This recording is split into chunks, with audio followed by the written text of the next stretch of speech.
Welcome and good evening, everyone. Welcome to this week's episode of Critical Role, where a bunch of us voice actors who are also huge geeks sit around and roll dice and have a good time with the wondrous journey of Dungeons and Dragons. So we'll go ahead and get things started with some character backstories, have a settle in here, the camera's ready, and we'll start the action as soon as you return. So we'll see you guys here very soon.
Hello and welcome back. So, before we start, a couple quick announcements and things we want to get out to you guys. One, unfortunately, Ashley cannot be here tonight. We're missing Pike, sadly. I'll be controlling her as the terrible AI for the evening. Apologies in advance, guys. She's only your healer. Also, as a note, we're still doing the subscriber giveaways tonight. Our next goal is 2,700 subscribers. We'll be giving away another tabletop promo kit that are exclusive only to this now. You cannot find them anywhere else. So we'll be giving one of those away to somebody in the chat room once we hit 2,700 subscribers, which is awesome.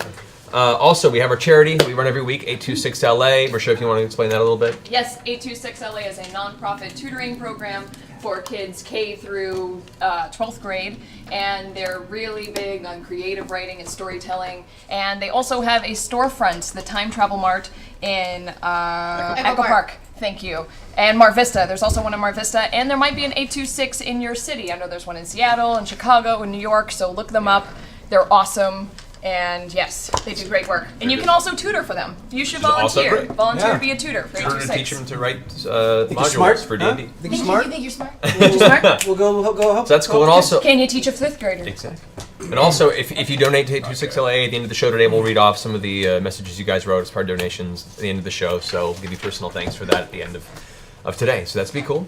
Also, I'm wearing a shirt. You notice it's a grayish color. This is our second run of the first, and I say first because there's hopefully more to come soon, Critical Role shirt. You guys keep asking for it. We finally set up a Teespring.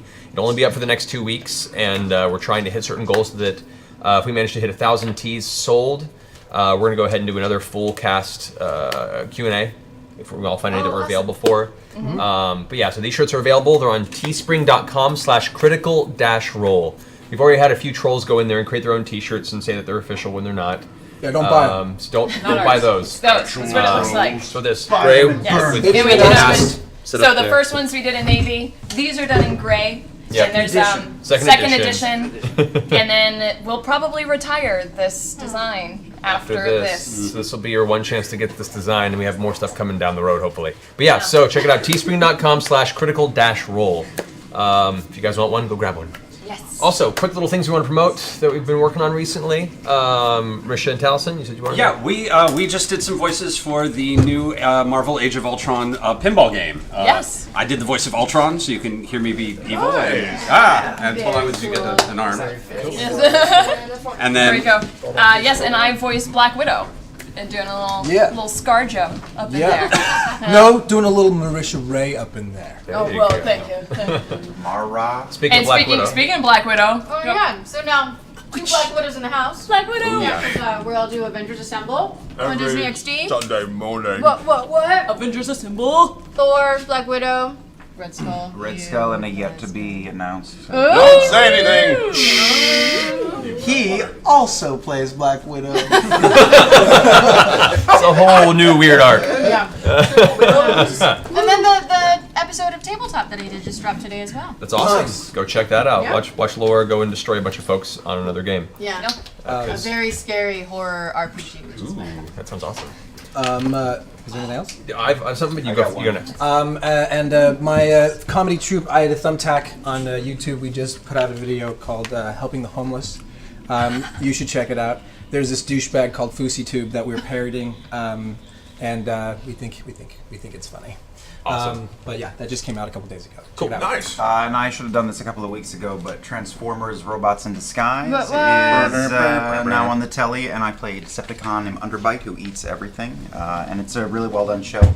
And Decepticons are better than Autobots, and check it out. Underbite. You're villains on everything, are you? Yeah. Do you have a newspaper? He gives good Not villain. on this show. No. What? Yeah. What? There you go. Also, I had the pleasure today to announce that I am the voice of Tim Drake Robin in Arkham Knight. Yeah! About that. Cool. Tim Drake. That game looks boring. I know. I know. Graphics look Who's good. gonna touch it? Whatever. Yeah, that was a huge honor. So I'm really excited about that. So if anyone has anything else, those are our announcements for this evening. We can hop on in. Also, if those who want the t-shirts, I think it just got set up in the chat room that if you scroll all the way to the bottom, there'll be a button for you to find the t-shirts there. So even easier way of getting to them. Check it out.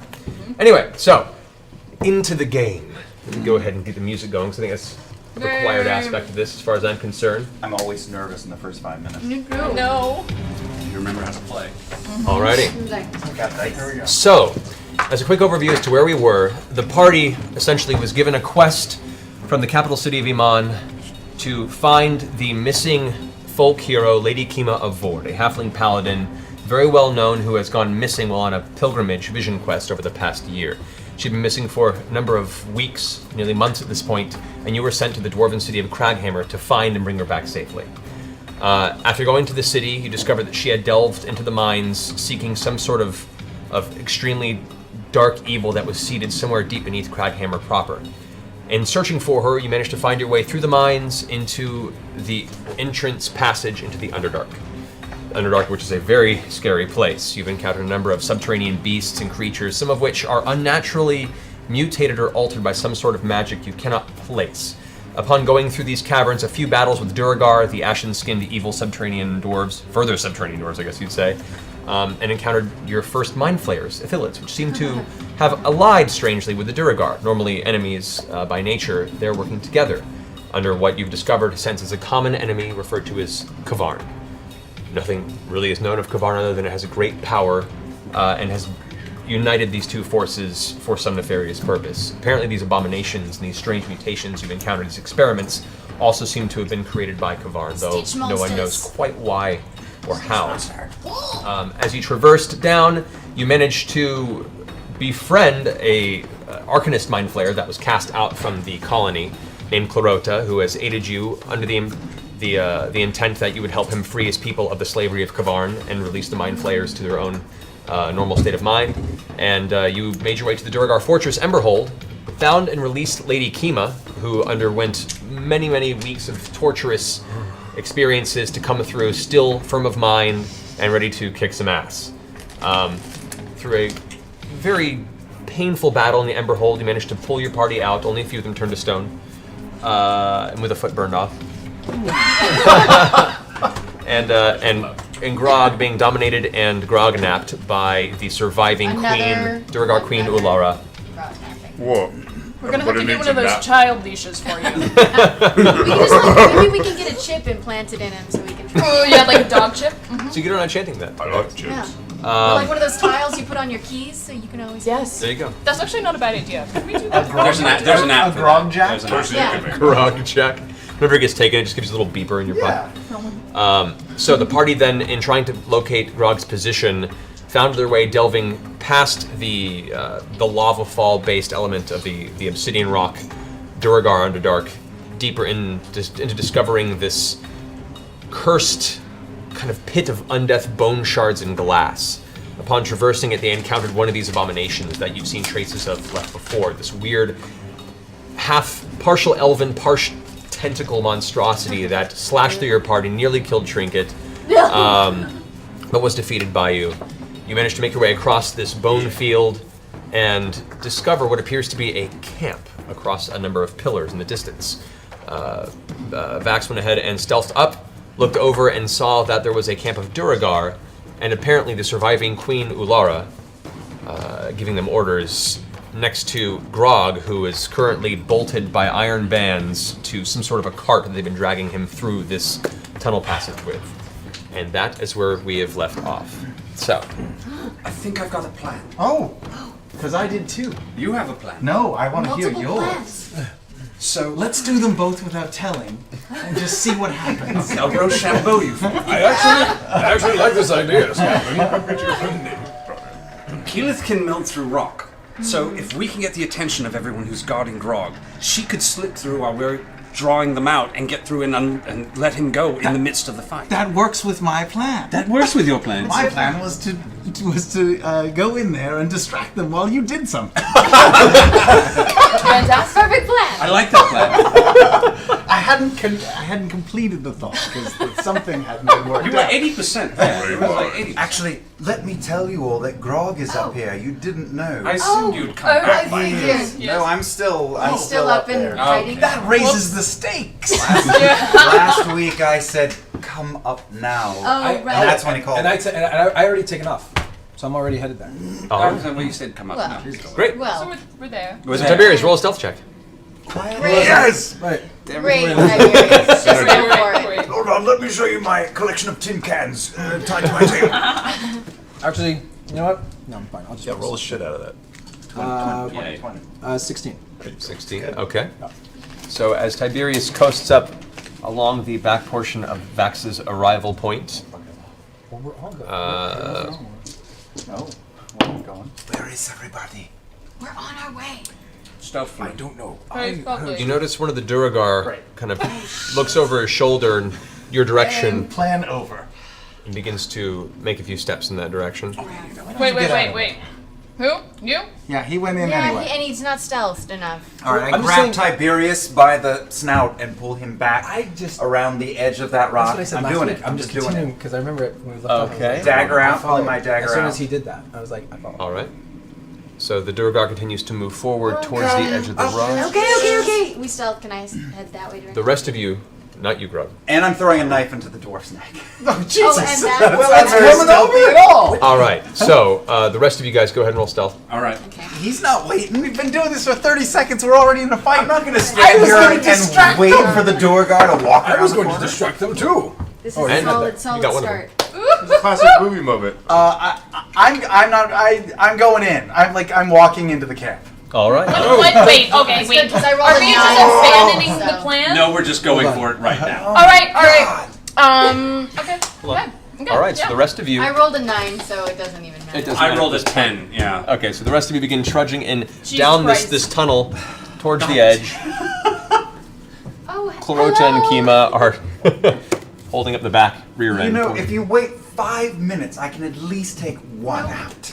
Nope. As Scanlan approaches, the Durgar immediately turns around. Hi, Duragar. Can I think? Right up behind him.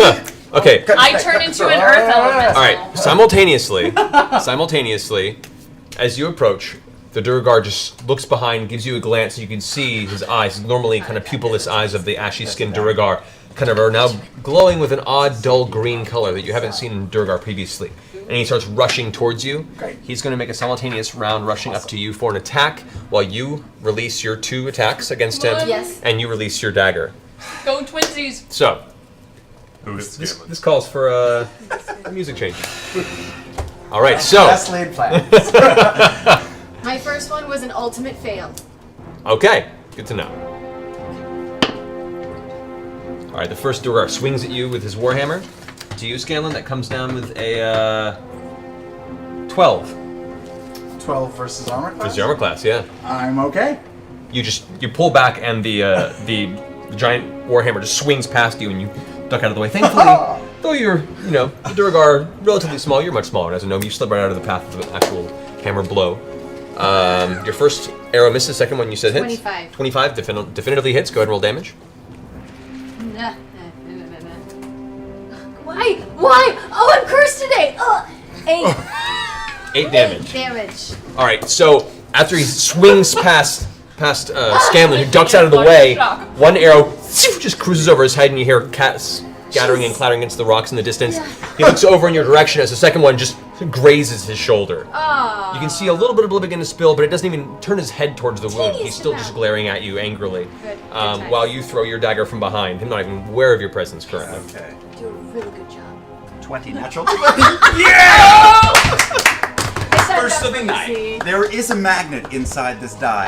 I should be just full disclosure. Okay, so natural 20. We're buying you new dice next week. Yeah, I know. You might need new dice as well. Right. Thank you. All right, so so as you pull Typerius back, clutching the front of his snout, keeping him quiet, you pull a dagger out, toss it in the air, catch it, and fling it at full speed, striking true. Go ahead and roll damage with That's sneak odd. attack bonus. Also multiplied Yay. plus the crit. Yes, This yes, guy's yes. He's dead. gone. He's gone. Okay. Right. So 1 plus.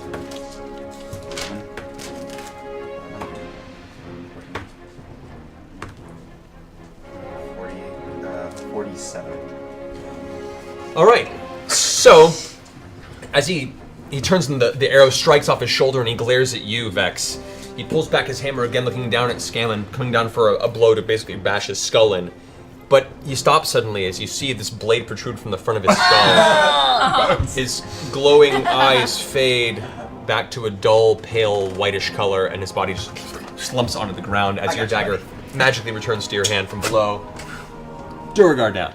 I nod to you. I step forward and say, is her name Ulara? Ulara, Queen Ulara. Queen Ulara, show yourself. Step out and talk to us. Everyone hold. And the rest of you are all staying where you are? Are you moving forward with Scanlan? Oh, you're talking? Are they? Yeah. We're doing a talking thing? Yeah. Let's step up behind him. I want to step up and make him look more I am- imposing with me and trinket behind him. I am going. Hang on, wait. What are you doing? What? I want to step up behind Scanlan with a bear behind him and make him look more imposing. All right. I'm gonna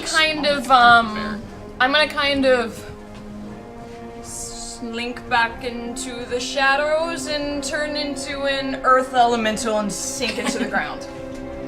Okay. And hopefully they don't Keyleth. see that happen. It's no longer Keyleth. Whoa, you're huge! Fades underneath the earth somewhere. Just slips into it almost like sand through an hourglass. You just vanish beneath the surface of the rock. Great way to leave a party. Ema steps Ghosted. forward, making a point to step angrily onto the corpse of the Durgar. You hear the crunching of bone and metal as she steps over his corpse. Badass. Percy, you're approaching as well? I'm staying a little bit back. Okay, so about there? Yeah, about there. All right, Clonota's going to move off to the side here, and Pike is going to come and kind of get the center point where she feels the most applicable to heal. DM, Yes. where on the map is the queen right now? You don't see her right now. Don't see her. She's in the 10. She's in the 10, right? Grog, More what's right maybe. here? Yo, Yo. I Yo. see what's going on. I rub my ring and I go invisible. Okay. Greater invisibility. All right, so Tiberius also vanishes from view. You glance over your shoulder, Vex, and notice that Tiberius, he's just gone. Just vanished. All right, so as you shouted this out, the secondary Durgar now turns, and first I'll make a persuasion check. There. Oh, no, in this case, intimidation, I think is what this is going to be. Do I roll again?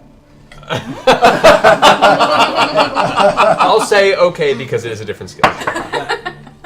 I'd like to move to the other side of that other. We'll get about there with this round. 22. 22. Fucking love this game. All right. As you shout this, the Durgar grabs this war pick from his side, looks at you angrily, and begins to step forward as a giant grizzly bear, and the rest of the party kind of filters up behind you in full like flying V formation. He puts his pick to his side and yells off to his shoulder, "My queen, we've got company!" As he does, the flaps of the far end of the tent here open up.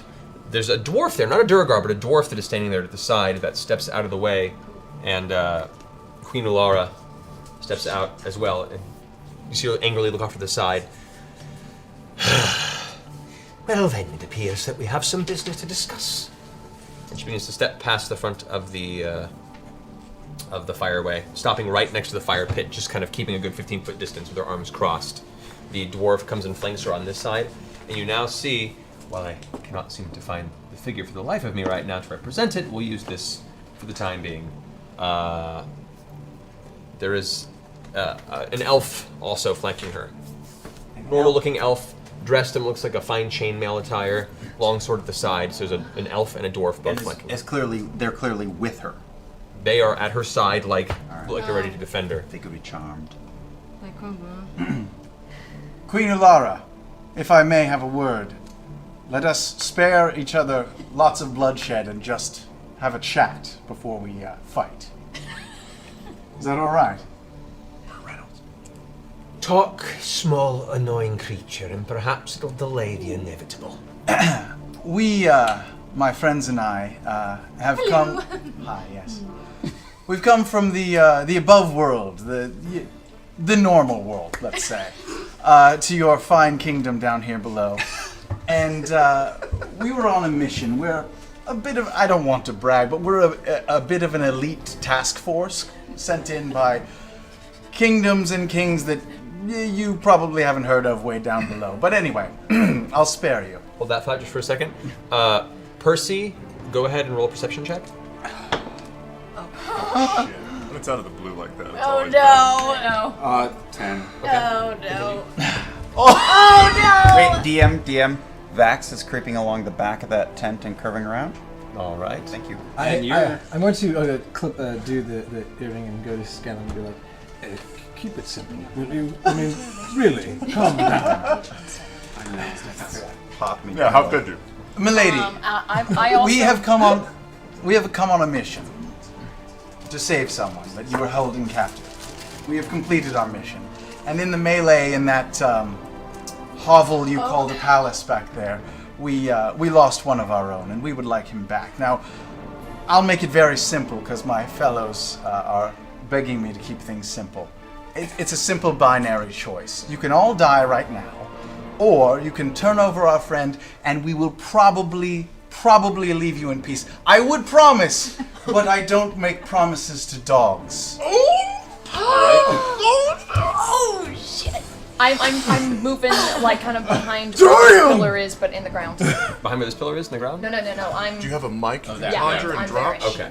Oh, that's Keyleth. All right. So at that response, and you're noticing now, is getting a better glance at the queen too. Her normally white, pale Duragar eyes have a strange kind of green glowish hue to them, as do the two individuals to the right and left of her. And she just looks you square in the face. You took my king from me. Came and slayed him in his own throne room. You took something I love. I take something you love. He's mine now. And I'm bringing him to his greater destiny. At which point, a loud, horrendous streaking sound pierces the ears of everyone in this vicinity as, appearing out of a ripple of energy, a once invisible mind flare goes cascading out a mind blast in a cone that just tears through the entire group here.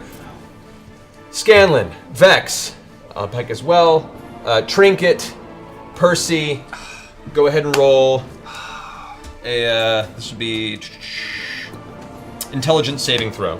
I'll die once I finally come back. Saving throw. Yes. What is that? Roll your saving throw for intelligence. Okay.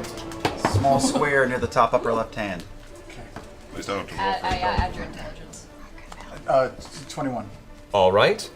Percy. Do I roll for trinket too? 16. Yes, you do. Okay. Modifier, Vex. 14. Okay. Okay. And okay. So you double over, clutching your skull as the pain is too much to you to bear, and you find yourself unable to actually draw commands to your muscles and them to function. You are currently stunned. Great. Roll for Trinket. Oh, he rolled an 8. Trinket falls to the ground with this horrible sound, digging his nose into the actual dirt to try and find a way to escape this piercing mental agony, this psychic damage. Pretty shitty, you guys. It sucks. Both of you guys take 22 points of psychic damage, by the way. Oh, good. Trinket's about to die again. Who's all stunned? Laura and- twice. and Beck. Pike, also. And Pike. DM, I'm throwing a dagger at the queen. Okay, now we roll initiative. Okay, folks. thank you. There's stuff to speak of. Well, can I do something right before that? Like No, as we go essentially this triggers the combat now. This was an immediate occurrence. Now we're going into initiative order. down? Okay. like barbecue or something.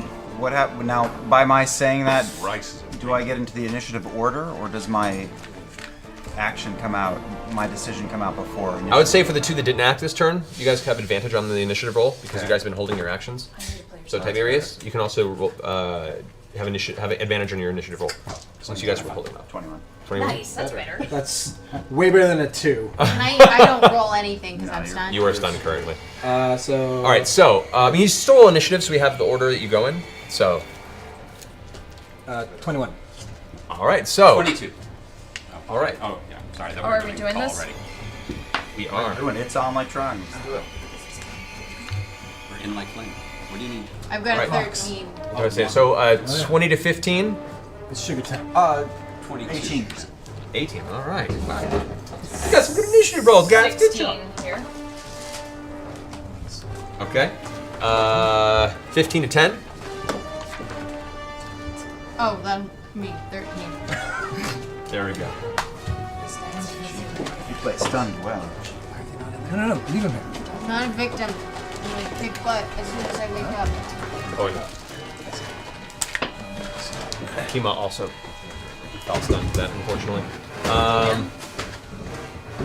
All right, that brings us to. That's it.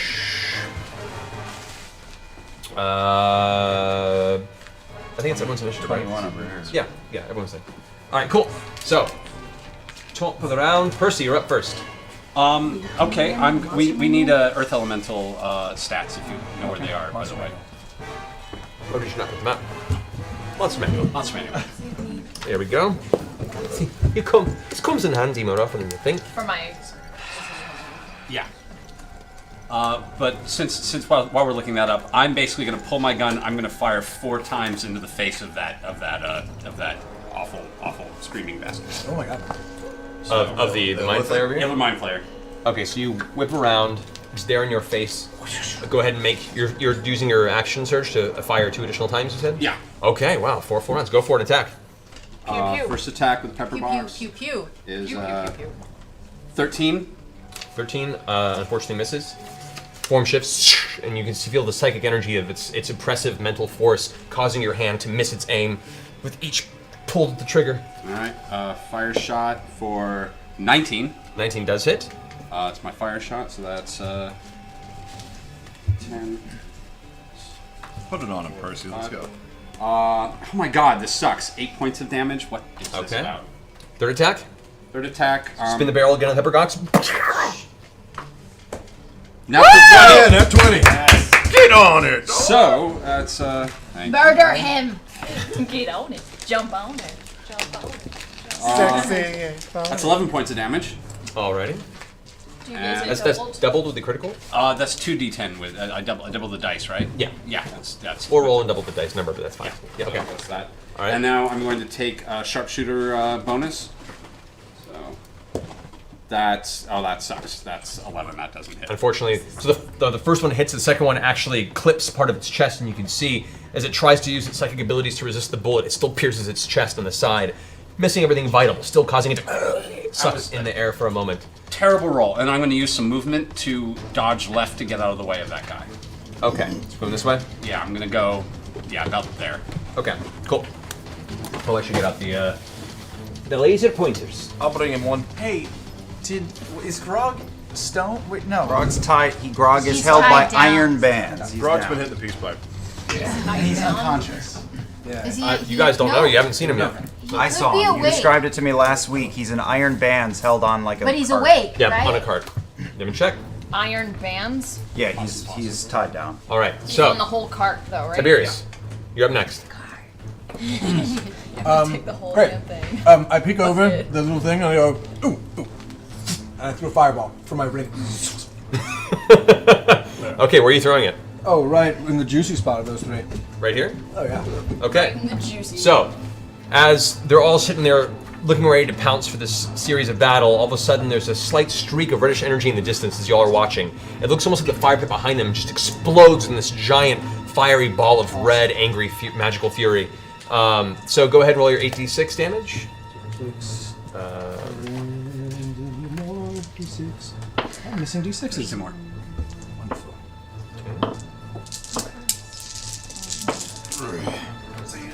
Let's see, that is 10, 20. This 31 damage. 31 points. 31 points damage? Okay. Queen Ulara, you notice, as the Duragar are generally considered as this blessed in this area as well, both her and the Duragar make their saving throw. They have magic resistance innately against it. That's bad.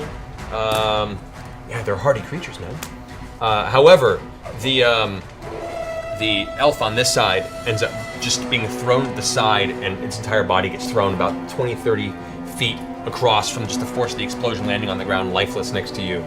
Oh, wow. Ground, burnt cinder. The dwarf takes a brunt of it as well, appears to still be alive, but looks very horribly burned and is kind of looking at its hands now, like, barely standing. And then I spend 2 sorcerer points to form an ice knife.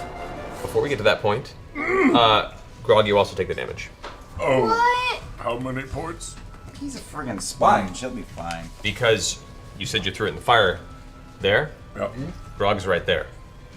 On a cart. I said you spotted those 3. I knew Grog was there. Of course I wouldn't throw it there.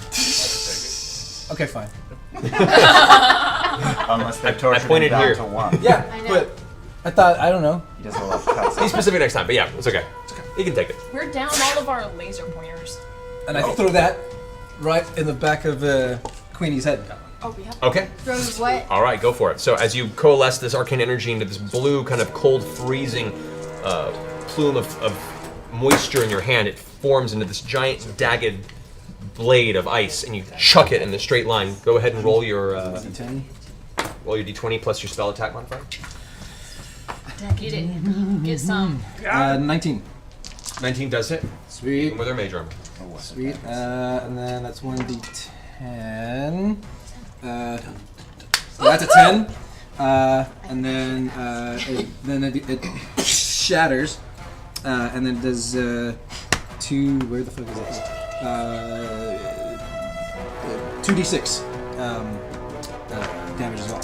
Okay, to her and everyone up there. In Go for a it. 5 foot radius. Right. So yeah. And that guy's like right next to me, right? Yeah. How much damage? What's the damage of the fireball? It was 31. 31? Oh. 31 points of fire damage. Cool. And that's 4 points of damage to both of them. Both of them? Alright, gotcha. Well, the 4 points damage is enough as these shards of ice from the back of Alara's torso explode into this spray of jagged ice chunks. It just pierces continuously the right side of this dwarf, who then falls to the ground, kind of gasping at his wounds and trying to stand to his feet before falling over unconscious. Right there. Peace out, bitch. And I have greater invisibility, so I'm still invisible, and I just peek back behind the rock. Mysterious fireball, ice dagger, swords. Okay. You come to consciousness in extreme pain as your entire body is immersed briefly in flame. To that in a second. Vex. Okay, Vex. I'm going Vex. to use my feat, cunning action, for 1 extra action per turn of combat used for either dash, disengage, or hide. So I'm going to double distance and go 1, 2, 3, 4, 5. I can't see here. 6, maybe 7, 8, 9, 10. Stop right here by Clarota. And dagger at this jerk face over Right here? Yep. All right. That was stealthed, by the way. Right, roll stealth check. All right. Okay, and I'm going to use luck. Okay, so stealth is 23. Okay. Okay, so, and he hasn't gone yet, so for the assassinate feat for rogues, if he hasn't gone yet, this is a critical hit. In theory, combat already began when he attacked the rest of your party. So, Okay. combat's begun. Sorry. So, Sorry. the So feat no. says if you have the jump, if you go before the person's gone, but we can talk about that Correct, later. but they've he's already attacked gone. half your party with Mind Blast. In theory, the battle's already begun. Okay, so keen dagger flying through the air. All right. Oh, I didn't hit to attack. Okay, so that hits. 16 plus 27. That definitively hits, yes. Okay, so 3 plus 2, Kill 5, 7, 12, 13, 16 is 32 plus 36 total. 36 points of damage. First All right. dagger. So Second the dagger. the Mind Flayer, which is, after it finishes a Mind Blast, you can see it beginning to eye what its next target would be as Percy goes running off to the side. It looks over at its 3 freshly stunned prey and begins to lumber towards what looks to be either Pike or Vex. He's gonna try to suck its brain. Before it gets a chance to advance, though, out of nowhere, your dagger pierces it in its shoulder. It looks down and grasps for it. As its hand tries to pull the dagger out, the dagger just disappears in a plume of black shadow energy back into your hand as you throw the other dagger. Oh, sorry, asswipe. Okay, that is a 19. 19 does also hit. And that is a 8 of damage. All right. The other dagger, the creature actually puts up a little bit of a psychic field for a second, and it stops its momentum as it does still manage to strike it, but with nowhere near the damage you were hoping it would. Cool. That ends your turn. That brings us to Scanlan. Okay, so all that's remaining on the battlefield is the Queen and the Mind Flayer? Mind Flayer, the Queen, and this Duragar here has not acted yet. Alright. I'm gonna just bum rush the Queen. Yes! Alright. And just dive at her. Alright. Just dive full head on straight for her and bear hug her with banishment. Oh yeah, baby! I love banishment. Okay. You know you could cast it from a distance. No, you have to mark touch. Is it? Yeah, it's a touch spell. It's touch. All right.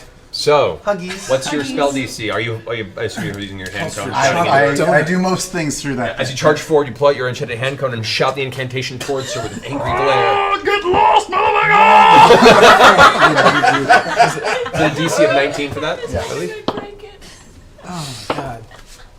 Okay, even with her spell resistance, she does not resist it. It's not you, it's me! Is it intelligence or wisdom save? I don't know things. Target flame resistance. I don't know. Where does it say? You should say what saving throw it is. Find it. I will do this for you. On a charisma saving throw, or be banished. Okay. So, if it was anything but a charisma saving throw, she would have shrugged it. Charisma, she does not have in spades. Ooh. As you reach out, she pulls back. You can see her beginning to form this crackling bolt of energy you've seen once before in the throne room that shot out and hit multiple members of your party at once for a severe amount of damage. This would have been a very dangerous round if you hadn't have connected with her right in the front of her clavicle.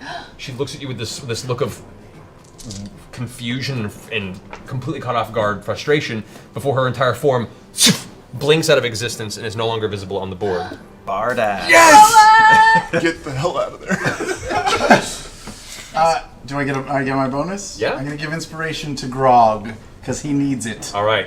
Okay. So Grog, as the flames die down, you look over and watch Scanlan just rush up and completely, as far as you know, disintegrate the Duragar Queen who took you and has been torturing you these past few days. Wow. With that, he looks over you and gives you a little wink and a smile. Go ahead and take an inspiration dice, which for him is now a D10. Oh! Nasty Level boy. 10. Yeah. Upgrade, yeah. Heck yeah. So you can add that inspiration dice to any ability checks, any skill checks, and saving For throws. instance, busting through iron bars or thing. There you go. All right. Well, it would be Alara's turn. She's going to go ahead and attempt to make her saving throw. Does not make it. It's still just somewhere in some other plane that you're unaware of. Oh, she's in a better place. Keela, it's your turn. All right, I'm going to phase through the ground because I can, Yeah. and pop up right there next to Grog. All right. Grog, you all of a sudden, as you look over from Scanlan with the smiling face, this giant mountain of rock and earth just lumbers up out of the ground. And in rock speak, I say, Grog, it's okay, it's Keyleth! What do you hear?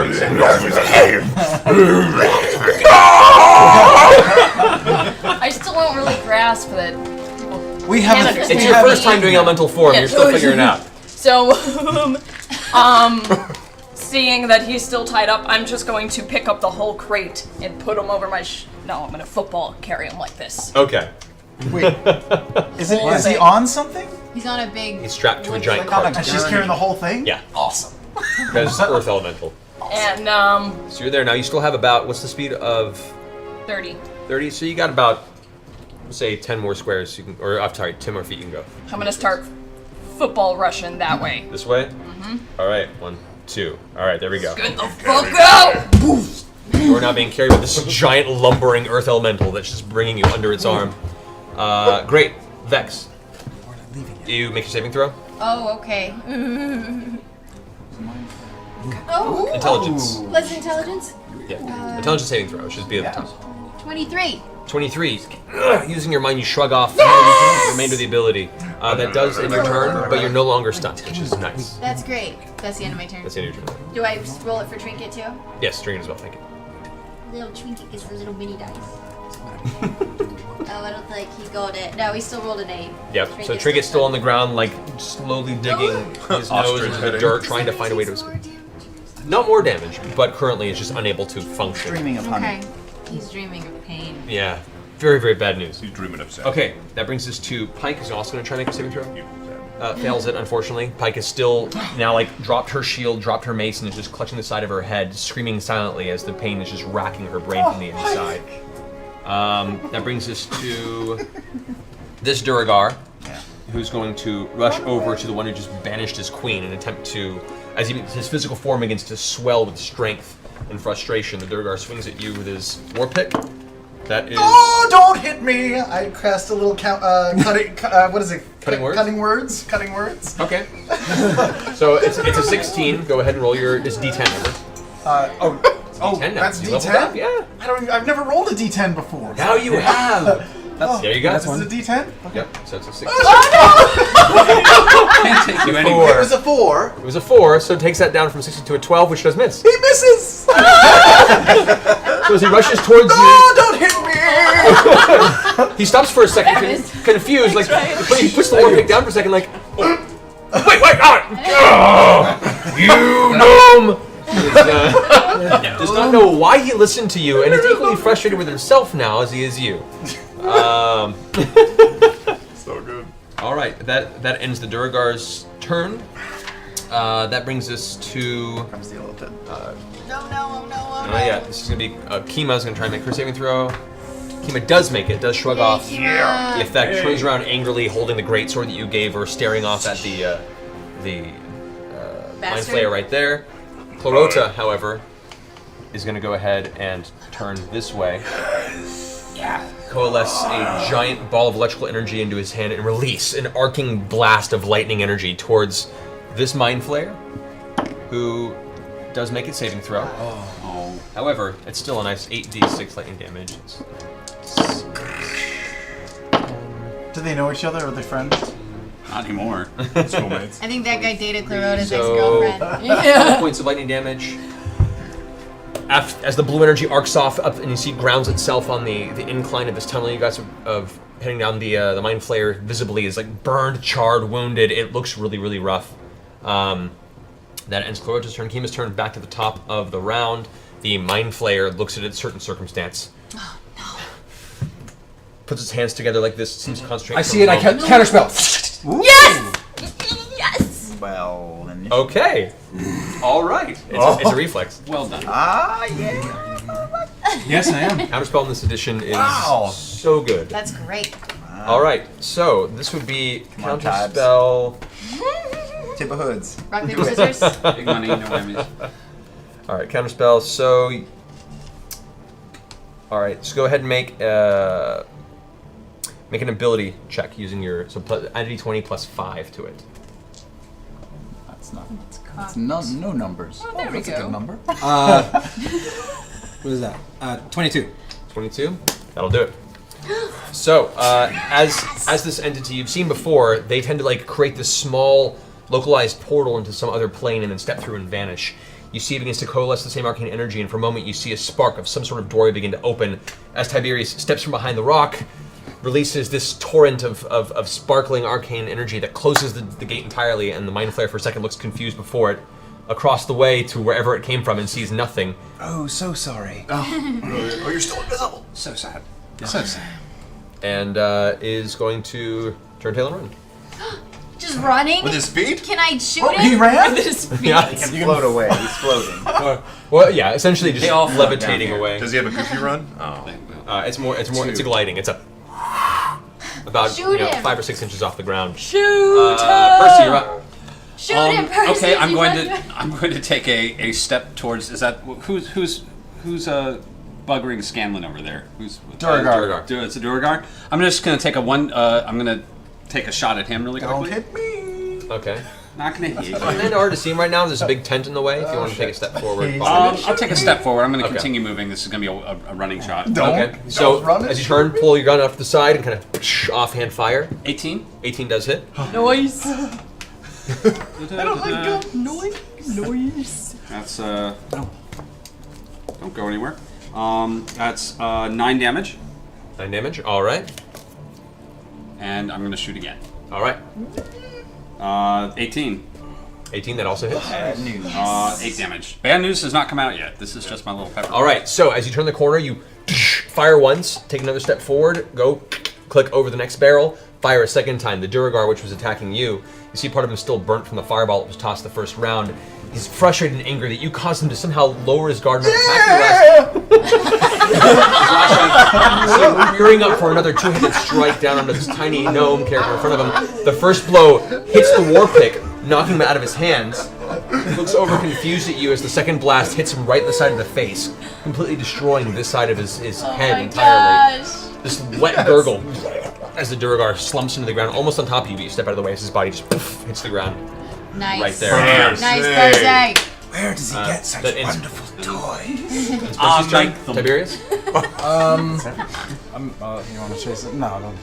I'm going to slink my way back to all the way to the other, behind the other rock.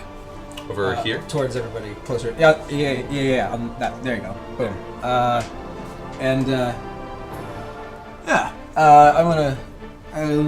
I'm gonna. Yeah, screw it. I'll do another fireball at the illithid going right. Like, where do you think you're going? Okay.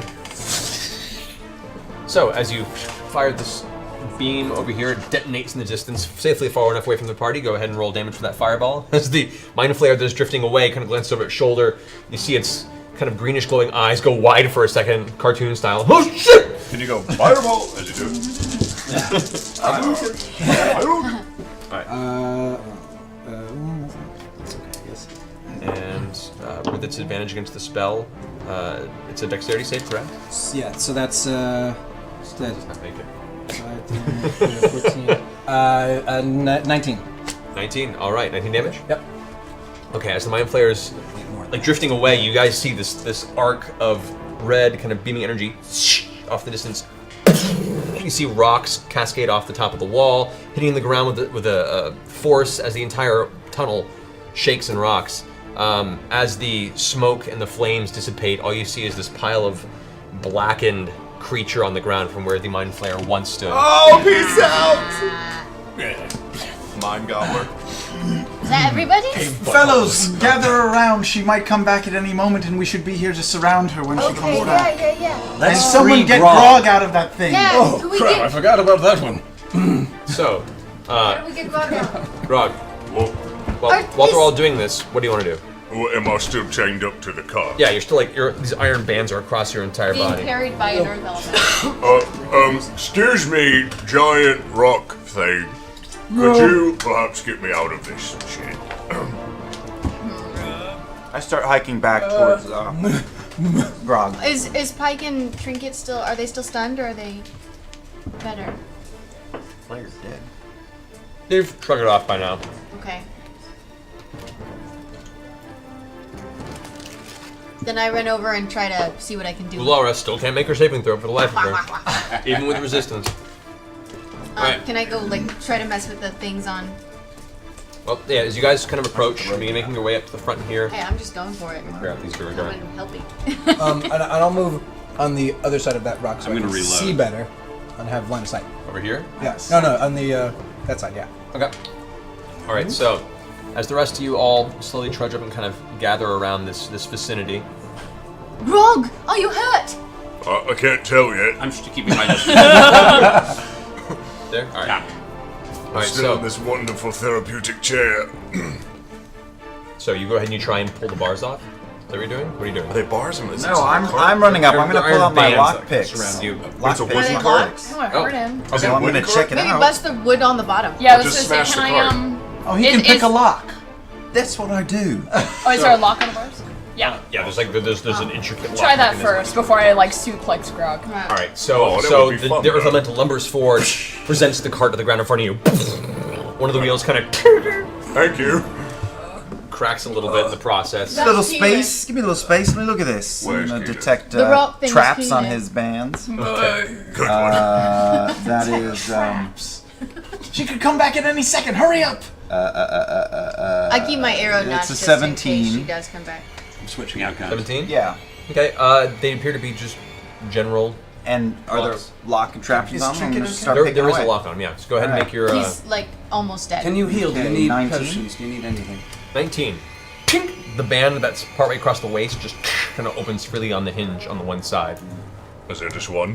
Yeah, just that was the one he did. Oh my god. So go ahead and make an athletics check. I mean, there's multiple bands around you. There's one across your shoulders, your torso, your legs, your Alright, I'll move ankles. down to the next one. Does In anybody life, have they healing strapped them spells? down. Ooh, 25. And a 25 on my lockpick. Okay, you get a second band. You roll a 25. And Marisha, do you want to go ahead and make an athletics check as well, or just make a strength check for you For what? for your form, your elemental form, to try and pull the bands off of Grog. Okay. Unless you're doing something else. I'm going to recommend to No. Pike that she do a bit of healing. Hi, can you heal Trinket? He's really almost dead. Is Pike okay? Yeah. I Mike comes over and is going to spend a third level healing spell. She's quiet. I failed. You failed what? Life. Oh wow! Yeah, you did. Strength check. Okay. Trinket heals 21. You're a weak Vax is moving to the next band. That's a 24. I got a 25. Does that not help? Yeah, between the two of you, over the next few seconds or so, you pick the next one, and with that remaining push on you, you just force the rest of the bands off. Grog, you make your way up to your feet. There we go. At this point in time, there's a slight ripple in the space right before this this fire pit, and in that same place, Queen Ulara, reappears again. Hold her! Waiting for it. Take her alive. Can I grab Wait, her? can we do something? Can we react to this? Yeah, she's just. reacting. Oh, I see, and I cast Hold Person. Okay. All right. As you finish the spell, you can see the this kind of glow of yellowish holding energy, almost like these mystical shackles begin to tighten around her, and then fade unaffected. Well, because then I can release also the cast arrow. Hold Person. Okay, as you go ahead and release your arrows, go ahead and roll for your attack. All right.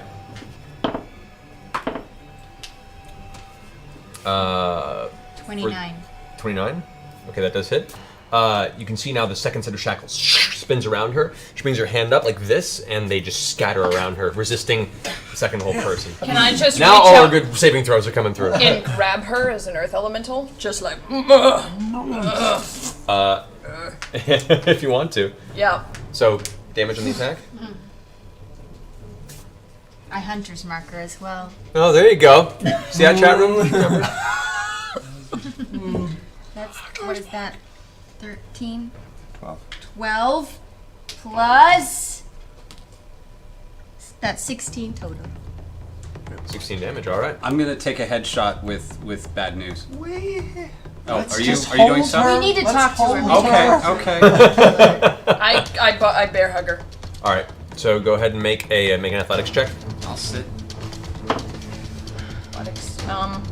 I don't have that. I know, but so it's just a strength check then. Roll d20, add the strength modifier as a Ooh, Yay. that's better. 23. 23. You bound up behind her as she looks over her shoulder, like the arrow piercing her shoulder. She's looking a little rough. You see the blood beginning to kind of pool underneath her robe there.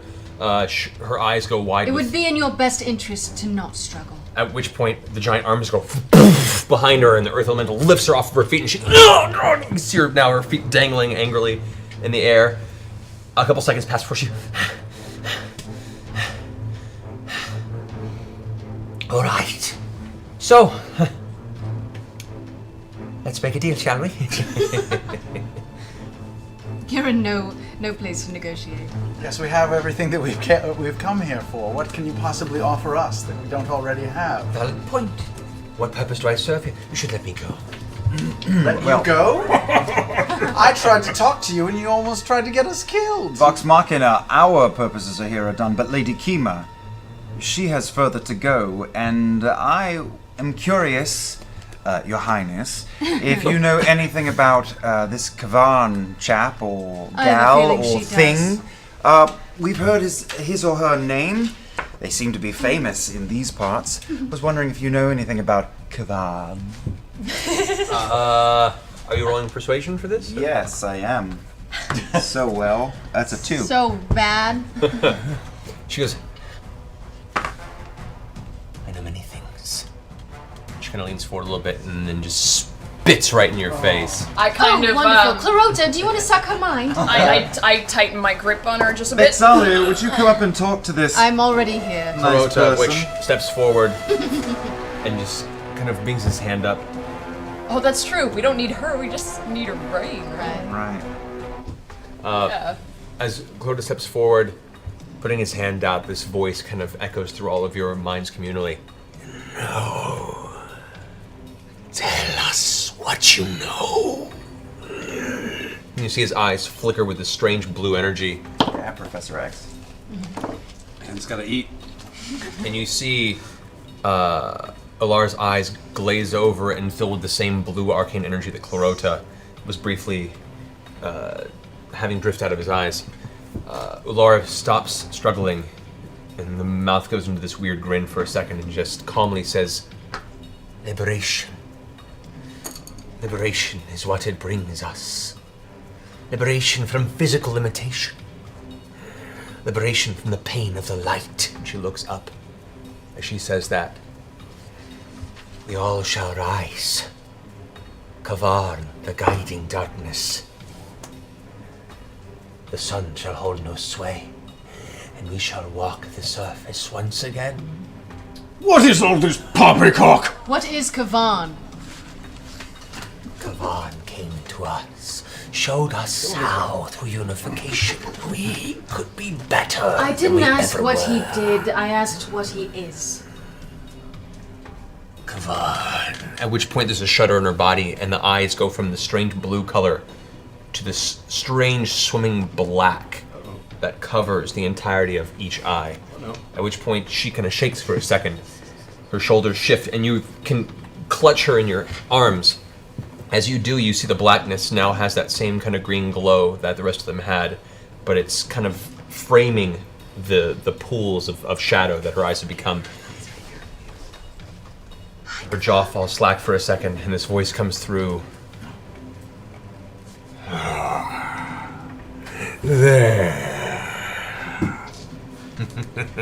There we are. I can see you all so clearly. Not me! You'd be surprised, Dragonborn. Oh, you're pretty good. Word has reached my ears. But to see you, to look upon you is everything. Come. You are close, yes. Come to me as my guests. I invite you. The temple doors are open. Will I'd there like be... to see you in person. Can you be more specific? Like, do we go left or right? No, so specific. You're already on the right path. Come to me. You are my treasured guests. At which point, the blackness in the eyes begins to intensify and begin to spill like black tears from the face. Her body shudders before the back kind of convulses and then falls limp, a little bit of smoke rising from the mouth. I check her pulse. She is definitely giving up the ghost. Try to heal her. Does she have anything awesome on that we can take?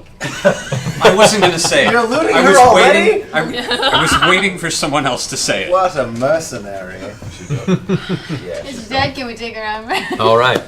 All right. So as you guys glance around, you find, other than the usual assortment of objects, you find the armored Duragar, the Emberhold make. Vaxildan is going to go pick at the charred remains of the Illithid. I'm going into the tent to look. I wanna Okay. check out the queen. Okay. You go and check out the charred remains. They are charred. They are remains. There is what looks to be about 86 gold in the body, but most anything of use has been charred or destroyed. There's the remnants of a breastplate that is burnt over that most of the mind flayers use as a basic form of protection. As you inspect her body, as the earth elemental drops her with a thud to the ground. I rolled an 18 for Arcana. I wanted to check. Okay. You do notice there is a silver circlet across her forehead that does give off a sort of magical aura. Ooh, shiny. She carries on her one viscous, kind of reddish potion that is familiar to you in the kind of healing accoutrement of various potions you've had in the past. It is a potion of greater healing. Yeah, and we haven't used the yellow potion yet. Ain't nobody ever drank that? No. There is another potion that has almost a blue frosty color to it, and as you take the vial from where it sits in the rest, the actual glass that contains the liquid has a frost, like a layer of frost crystals around it. Do you want? Could have a picnic, probably. I'm going to remember that you're the one who suggests drinking random yellow liquids, and I'm going to bring you a vial of yellow liquids. Make Just saying. an investigation check. Me, yes. Can I also check as well as the?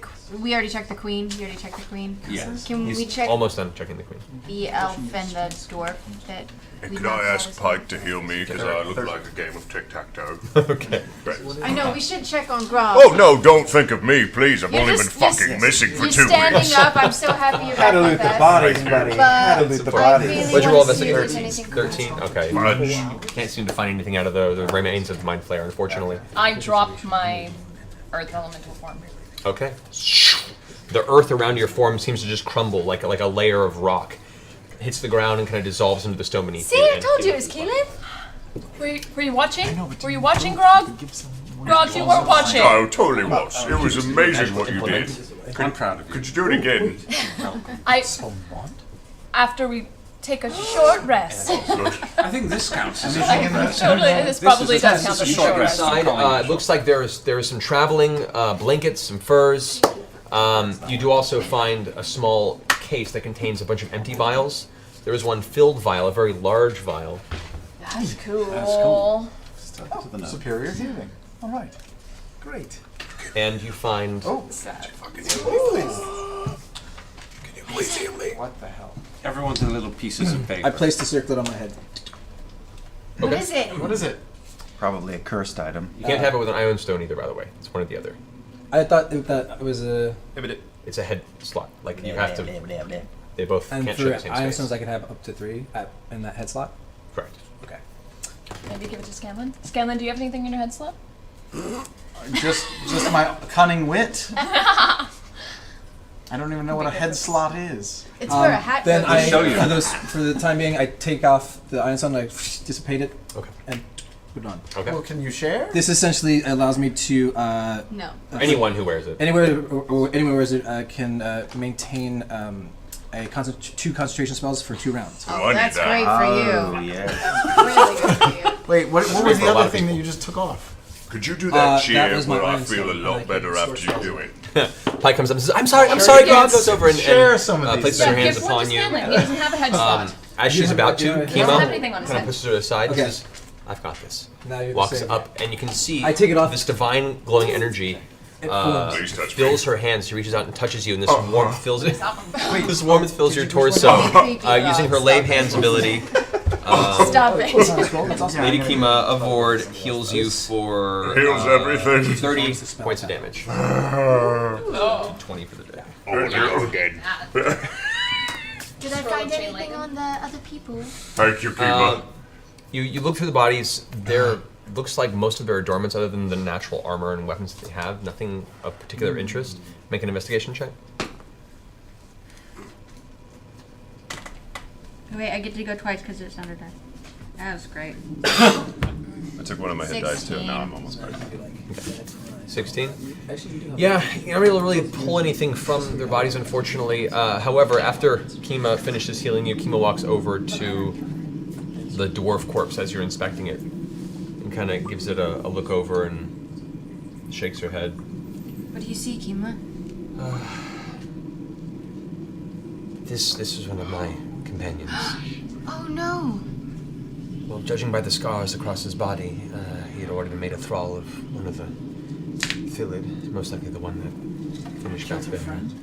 He was already a thrall. Wasn't much to really bring him back at this point, I fear. Is that what they would have done to Grog?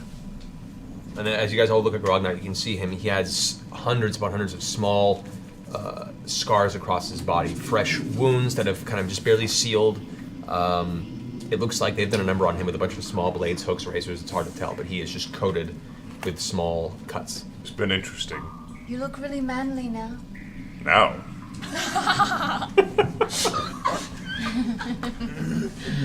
Have we done some healing? Has healing been done? You guys take a short rest if you want to heal yourself. Yes, You're yes. This yes. is the time Sleeping on the for an couch. intermission. Oh, it is? Yeah. Is it? What time is it? It's 8:20. I mean, it's 8:24. Did she abuse my naughty bits? Well, I just begun. I know, it feels so... Just begun. This is right into battle. I Alright. wanted to talk to my team. Okay, We can either talk now or we can talk after break. It's up to you.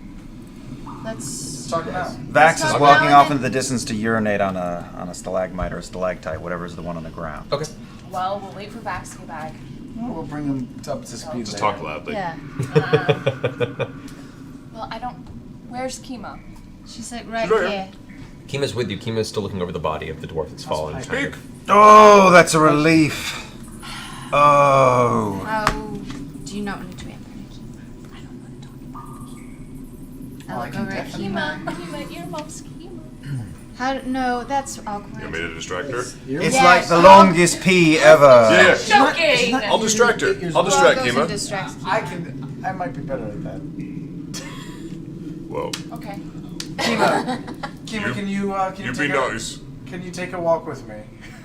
I would like to persuade you to take a walk. Don't take his money. It's okay. Go ahead and make a Just persuasion use check. the earring and walk off and tell us. 24. Okay. Kima gives you a concerned look and goes, It's just there's this thing on my body. I thought maybe you could take a look at it and you could tell me if it's good or bad. "Oh dear, no, please." It's like Do bluish. not drop the Mac. And the two of you begin to walk away for a moment, away from the party, briefly, while the rest of you are left behind too. Scanlan, do you have an I have an earring. Okay, yes. so Scanlan can hear. I use my minor illusion to create like a purple third nipple on me that I sort of show her and ask her if it's okay or if it's just kind of. Okay, things are getting a little weird.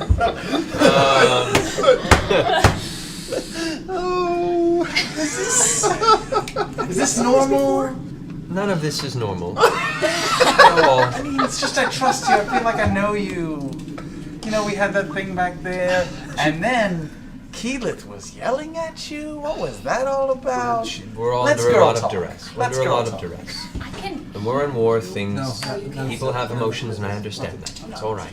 And she pulls the leather gloves off that are part of the leather armor set, and he kind of begins to inspect you. In the meantime, you guys continue your discussion. I think we should get out of here. What? Why? Look, we've got Grog. We've got Kima. We came here to find Kima. That was our mission. I don't trust her. We found her, but we can't leave without her. So I'm walking back from my pee, and I've overheard this. We were sent here to bring back Kima. And now you Shake, shake, just shake. abandon her? She's not going to come with us until we've killed this Quran. That's true. What's your problem with Kima? Yeah. But look, she just gave me the wrong vibe up front. Okay, vibe. What did she do? She's been very rude. She's been very tortured. She tortured Keyleth. True. Right. But look what happened. She's brought countless people down here, only to meet their end. Well, none of those people are us. Right. But They not met their yet. end because they got captured. We're stronger. Do you know something we don't, Keyleth? Look, all I know is that only a fool believes that his path is the most virtuous. See? And he's got an intelligence I of want to 6. use my insight check on Keyleth. Okay. Intelligence I want to of see her intentions. Inside the group check. It's a I love it. 14. A 14. All right. Sneaky, Keyleth. The whisper. The first whisper.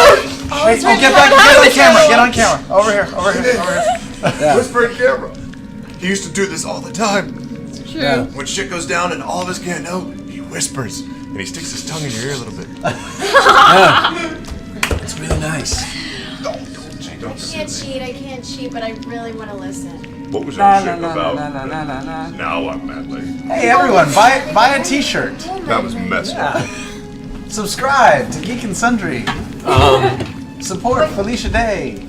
As you finish your statement as well, Keyleth, Clarota steps up and says, I wholeheartedly agree. She is unstable. Cannot be trusted in her state. Look, Hold on a second. That's unfair. That's unfair. why? It has been a Because long he road. Because he incited. Keyleth, I know you've had a hard time. We all have. I know we're miles below the surface of the world. We're together. We are family. And everyone here is here for you as you have been for us. Now I say we camp for the night inside this schmuck's tent. We stay here, we rest up, sleep on it, and see how we're all feeling in the morning. We're here for you, Keyleth. We will protect you as you have protected us. You've got a family with us. How do we know we're doing the right thing? Still invisible, I go. We've killed a lot of people, you guys. We've killed a lot of people. Who in this world is without fault? Who hasn't made mistakes? We Keyleth. certainly all have. We're keeping him, Kavan, from killing even more. How do we know we're not just interfering with issues that aren't our own? We didn't know of any of this until we came down here. And look, she wants to take the horn. She wants the horn, and she wants to take it back herself. The bottom line is, Why don't all we- of this insanity is going to bubble up to the surface It if already someone has doesn't been. stop it. All those creatures that have been coming up, Keyleth. Remember, think back. It has already begun, and no one is here to stop it except for Vox Machina. Us. We promise we will heed your warning, but we can't run. We will heed it, though. We got your back, Boo. We made a deal. And we made the deal. We did make a deal. I understand you, Clarota, and I'm on your side, I swear. But a lot of people, there have been a lot of murderers who did the things that they did because their gods told them to do it. But we'll Right? We'll be cautious and we'll have you to protect us. I go, I dissipate invisible, and I approach Keyleth. Your Highness, by the honor of all Stormwinds, I will let nothing happen to you. I swear it. I will fight till my death. And I have ways, of course, to get us all out of here whenever I damn well please. That's true. That's true. So do not worry. Just have a bad feeling. About this. This horn can't make it back up to the surface. You guys have to promise me that. We'll keep the horn from leaving. She wants to take it back. Why? If it's that bad, why does she want it? That may be so. But the evil that is brewing beneath the surface of the world will stretch up to everything we know. And I know that you have made mistakes. I have certainly made mistakes. That is to live. There is more at stake right now, and we are the front line. We're the only ones that can stop it. Mistakes are all right. God in darkness will blot out the light. I just hope we're not the darkness. Wait, no, do you need light? Ouch. Is it? I'm sorry. Thanks, Tiberius. Oh, you're dead, yeah? I'm not sure what this is. I'm sorry. There's one more thing I need you to look at. It's just I cast polymorph on myself, giving myself a gigantic dick. And I slowly pull down my pants. Kima immediately turns around and says, "Okay, and walks back to the group. What did I say? What did I say? You can't keep it in for 2 seconds. It's my way. I mean, not that I blame you, my God. I think we're all a little afraid. Don't want anyone I think we need to rest. conscious. Let's set up camp. Yeah, let's go. Kima steps in at this point and says, I agree. We have quite a journey ahead of us. And at which point Clorota pipes up and says, Indeed. Not too far from young Voril. Let us rest. Hima. I just wanted to apologize. For? If I came across too harsh the other night. She puts her hand up and kind of, in a matronly way. It's honestly not a worry. War is stressful, and all of us have been through a lot through this experience. I understand. I've been where you've been, and it's not uncommon to question everything around you. And with good reason. That's what keeps you alive. Were you to believe every person that crossed your path, you would not have made it to past your 15th season. I can assure you, as best as I can, that I mean the best for all of us. I just know that if we don't do what we're here to do, far more people will suffer than the few I've brought down here to protect me and for me to protect. I'm not asking for your trust, just asking for your patience. Well, I can grant you that. Only if you promise to grant us respect in return. As I feel you were a little untrusting of what we were doing up front, which I once again understand, but... You caught me at a rough time. So, same here. Well, thank you. I'm sorry. Scanlan, what is that? Oh, this bulge down here. That's bedtime is what that is. All right, everyone, let's go ahead and find ourselves a rest. Bravo. All right, so as everyone goes to camp up for the evening, we'll go ahead and take a break. A potty break for folks. We'll be back here in about 10 or so minutes. Meantime, you can... Maybe before Can you unpolymorph your tripod, for God's sake? Okay. All right, guys. Awesome. We'll see you in a little bit. Yeah. Really?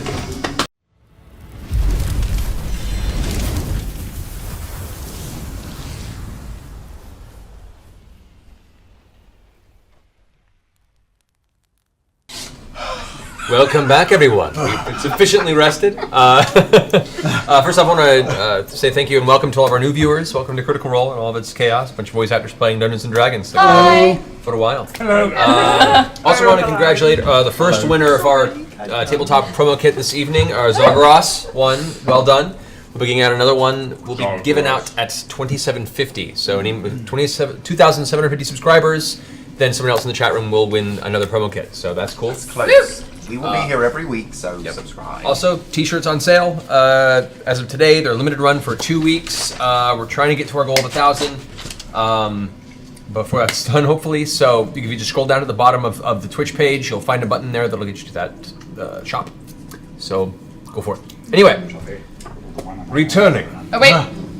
Also, my PayPal is working again. Or the PayPal is working again for donations. Okay. Yes. So the 826 donations to working again. Yes. Good. 826 All right. taking donations again. Let us begin. So after an evening's rest, taking your respective turns keeping watch, all of you come to consciousness once more.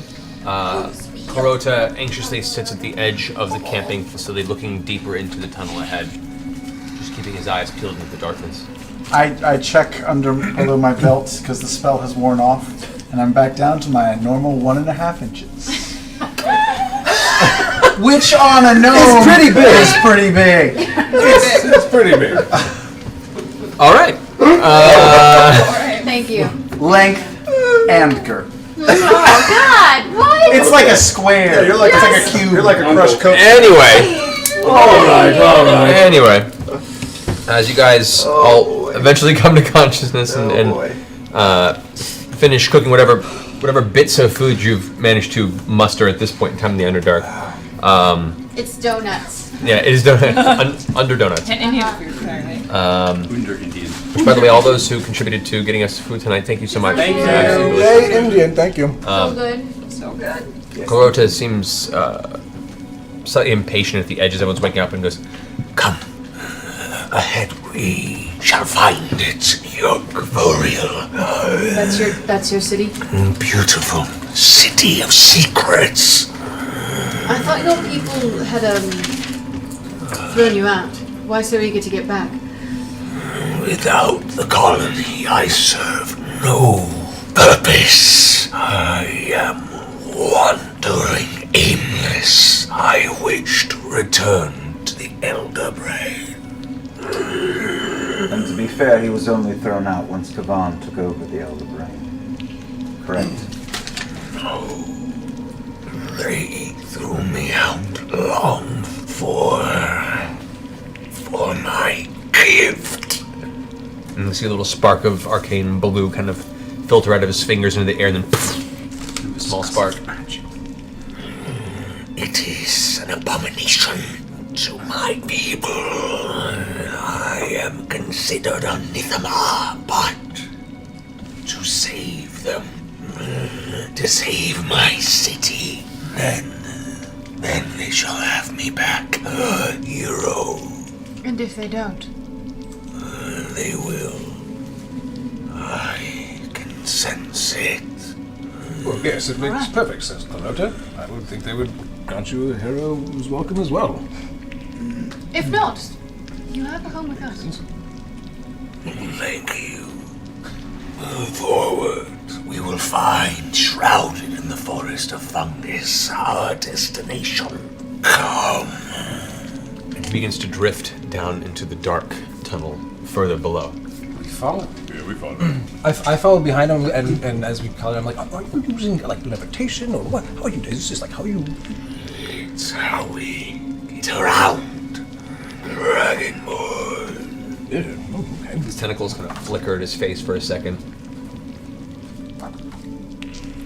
As you guys continue forward in silence, Kavarn seems to be more chatty than usual, almost like the proximity. This is excitement to him instinctually. Did you mean Clarota? You mean Claro? I meant Clarota. I was like, oh, See, shit. he slipped of the tongue Done that before, before. and he screwed I us know. over with a sneaky. I It's know. been a long week. He's here. I know. Sorry. Oh As Clarota drifts. Our people, we are a structured society. Together we provide for each other. Broken into creeds, we function rather pleasantly. And he drifts forward again at full pace. Clarota seems pretty excited to get home. I'm worried for him. Worried for him? Yes. Or for his effect on the group? I'm worried that they won't take him back, and what that will do to his state. Well, the bottom line is we have a pretty clear goal at hand. Everything else will have to be figured out afterward. Yes. I still follow Claire, and I'm like, so is it like, do you do it with your mind, or is it just like you were taught as a child to like, levitate? It's inherent, much like your gifts. It's just how we get around. Kavan, the God in Darkness. I want to rack my brain to think if I've ever had any lessons, or if that name has ever come up in any of my reading. All right. I'm Be a history check. A super history check. Come on, Super. Yeah, natural 21. That's 13. 13. That's more mediocre. The name is as fresh to you as it was the day you heard it. Oh, fiddlestick. I walk over to Lady Kima and I say, how's that greatsword been treating you? She walks and she's kind of using it almost like a stick in the dirt as she takes a step. You know, it's served its purpose so far. I just, I wish that vault wasn't lost. Right. It might not. Leather isn't my idea of defensive. Would you fancy a trade, Kima? I have elven chainmail, if that would help you. Perhaps. I could take that leather armor off your hands. But you'll be vulnerable, won't you? No, actually, the chainmail isn't right for me. Certainly. she looks to you specifically. Stick figure. Stick figure.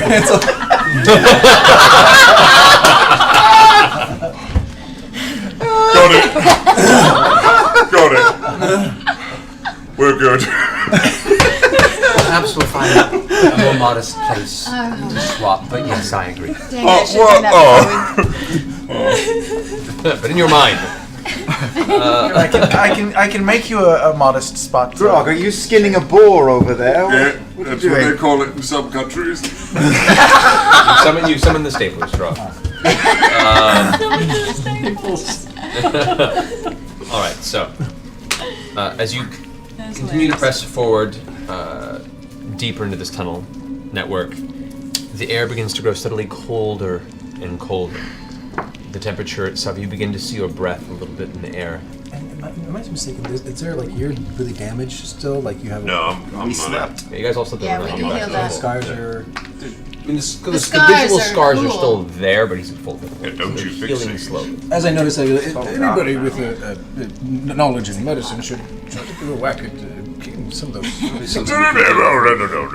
Oh, you know what though? we can't do a lot of Before we walking. go any further, I remind Pike that Oh, it's cosmetic. Vax's foot damage needs daily repair, Oh, doesn't yes. It's true. Oh, yes, of course. And she comes over, and you guys take a slight break as Pike comes and sets you down. It's not pretty to look at. She's seen it already. I've seen that. Wait, what happened to your foot?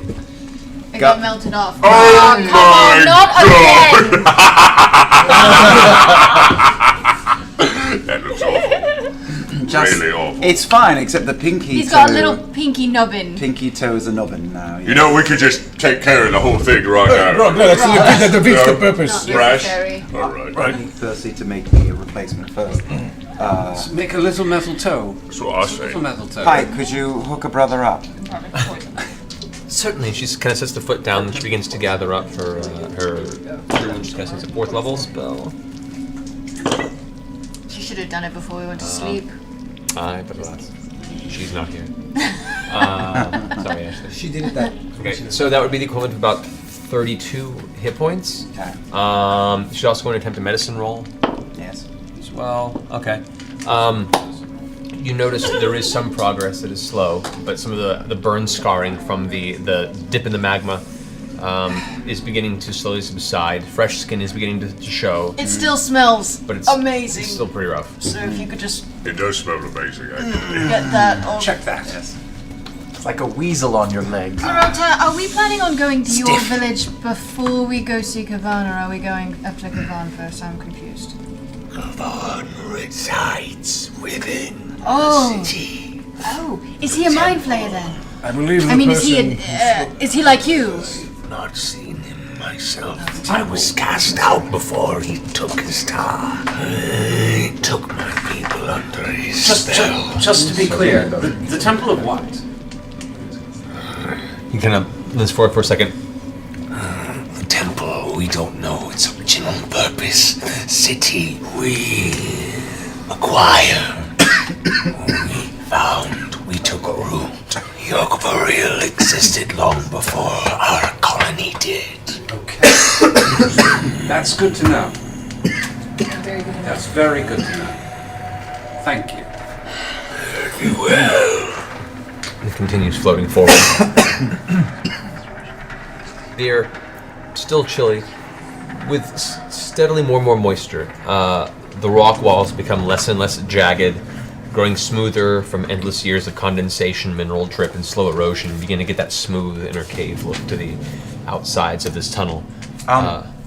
As we walk, Vax falls in next to Keela. What, Keela? Sorry. Yes? We're walking. Are you alright? I'm doing okay. You are. Yeah. Why? Everything we said last night was true. Where have you? We're having a discussion of how best to go about this. While that happens, can I use my primeval awareness to sense if I sense any dragons in the city coming up in front of us? Certainly. I just want to know if there's a dragon. So as you're walking, you see the group kind of slows with you as you have to really maintain concentration on this. You close your eyes and you consider. You sense no sources of dragon within the radial of your ability to sense within this cavern structure. Are our feet leaving footprints? Subtle ones. Son of a bitch! Just a traceless dance everywhere! We're good. We've missed our little flower girl. I know. What'd you call me? I also want to just put something out on the headsets really quickly. When we get into the city, I need everyone to promise that we're not going to enter the temple. No one rush in, no one be brash. No one make a poor decision. We're going to wait. No matter what happens, don't enter the temple until we've all had a moment to figure out what's happening. No one be a yahoo. Agreed. I think it's a trap. That if there's going to be a trap, it's going to be getting us into the temple. He wants us. He wants us. He literally invited us into the temple. So don't go to the temple. We walk to the temple, we don't enter the So temple. enter the temple. Go to the Understood. temple. Understood. Excellent. As this point, you begin to notice in the tunnel itself, the cavern is kind of swaying back and forth a little bit with this, as opposed to a straight path in the tunnel. It's beginning to arc left and right. There's little pockets and crevices beginning to show at certain points. And you start seeing small bits of bluish crystal jutting in small pockets out of cracks in Did you say the that rock. there was like mushrooms, like a mushroom forest, like a fungus? Clarote yesterday mentioned like a fungal forest. But we haven't seen it yet. Fungus. But we're starting to go into the crystal caverns. Starting to find bluish crystals, which Pike makes notion. Yes, I saw this in my vision too. Right. Oh, Can I touch some of the crystals and see? I mean, are they removable? You reach out and touch the crystal. As you do, go ahead and okay. Dick move. The green. I love it. The green gets me. You reach out and touch the crystal, and it's cold to the touch, as is most of the stone wall. And you can see there's like condensation on it that kind of gets in your fingers a bit. It's smooth, except for the jagged points where the natural formation kind of juts out. You tug on the crystal a little bit, kind of find if there's any place there that's movable, and it's pretty solid in that rock wall. Does it appear to be producing cold? Does like the cold? No, the temperature doesn't seem different at all to the air. There doesn't seem to be a source at all. It's just of the same temperature of the rest of the tunnel. Can I do a nature check to figure out what kind of crystal this may be? Yeah, sure. Are you happy, Scrooge McDuck? Yes. Tiberius, these look like the crystals on your staff. Yes, they're pretty. I take out one of my daggers, Yes, I do have daggers. Yes. and I'm gonna chip away some, and just take a couple of chunks. Actually, let's grab a few chunks. I may have an idea for 13 later. for my nature Well, check? I'm putting a few away Not from that me. great. All right. It's alright. Throw a few into the bag of holding. Grog, Okay. your accent. I will say, go ahead and make an Arcana check as well. Oh yeah. Okay. 14. 14. Okay. It's hard pressed to find out where these crystals came from, what their source is, or what they're actually like. If they naturally are here, or if they're put there for some other means. But the crystals do have a very, very, very, very faint magical residual energy to them. Like useless almost. It's the equivalent of finding crumbs at the bottom of a cereal box. Like it's there. You could see at one point there was something magical about their presence or their creation, but it is long, long, long faded. Cool. Sweet. Are you selling more of them? I'll take like. I go Hong Kong Fooey on the wall of crystals with my axe, and I'll just. Okay. Thank you. When the noise dies down, you gather shards and pieces, probably enough to fill a small bucket. I have a small. You can indeed fill your small bucket should you have one. The shit bucket? That is your prerogative. I Rob. don't, but I have a fancy robe, and I put it in there, and I bundle it up. Okay. Yeah. Yeah, so they could be a crystal Fancy hobo. bundle of crystals. We also have a fancy bag of holding. It's in the bag. So it's Yeah, all that's in the bag. About a half an hour further down this tunnel, both Vax and Vex simultaneously notice a part of the wall to the left that is actually visibly cracked in what appears to be almost like a narrow passage that juts off to the left. However, there is a large boulder, solid stone, that is wedged into this, apparently blocking the passage. Side quest? Girl, we need you over here. What? Possibly move this very large, very heavy boulder for us. Scanlan, you as well. Of course. I need your help. Pike. I would like to move the boulder. All right. Can I perception around it before we do it? Certainly, go ahead and roll perception. It's in the pathway? It's like a side path that's been blocked. 15 back. Oh, did you see it? It was there. And it went like that. 'Cause it was a 20, and then it went because it was on the side. Oh. But that's okay. Oh, I didn't roll yet. It was 20 is what it ended up as. 20. Okay. But if you guys take a look, there's nothing immediately dangerous at all. It just looks like this rock was not naturally formed here. Of course, it looks like it was wedged in, like it was actually placed there intentionally. 26 on a strength. On a strength check. So, as you guys are explaining, this seems to be a fairly. You don't even finish your sentence before Goggins goes, grabs the boulder, gets underneath, and lifting with the knees. Good for kind of Atlas style. Put the weight on the back, and I'm singing to help him, to inspire him. Oh, push it. Push it real good. Push it. Push it real good. Push it. with a resounding scraping sound and a large crack, some of the rocks that it's wedged in break off and kind of tumble to the sides, and you get the boulder free, and you're now clutching it on top of you, and it's very, very heavy. Oh, I use my mage hand and I push it too. You lose your balance on the boulder as it's now shoved off of its axis. Oh, no! It falls behind you, slamming into the wall, blocking half the passage. The passage you guys were going down immediately. You can still pass it, you just have to walk around it. And you may have tweaked something in your back a little in the process. Oh, bro.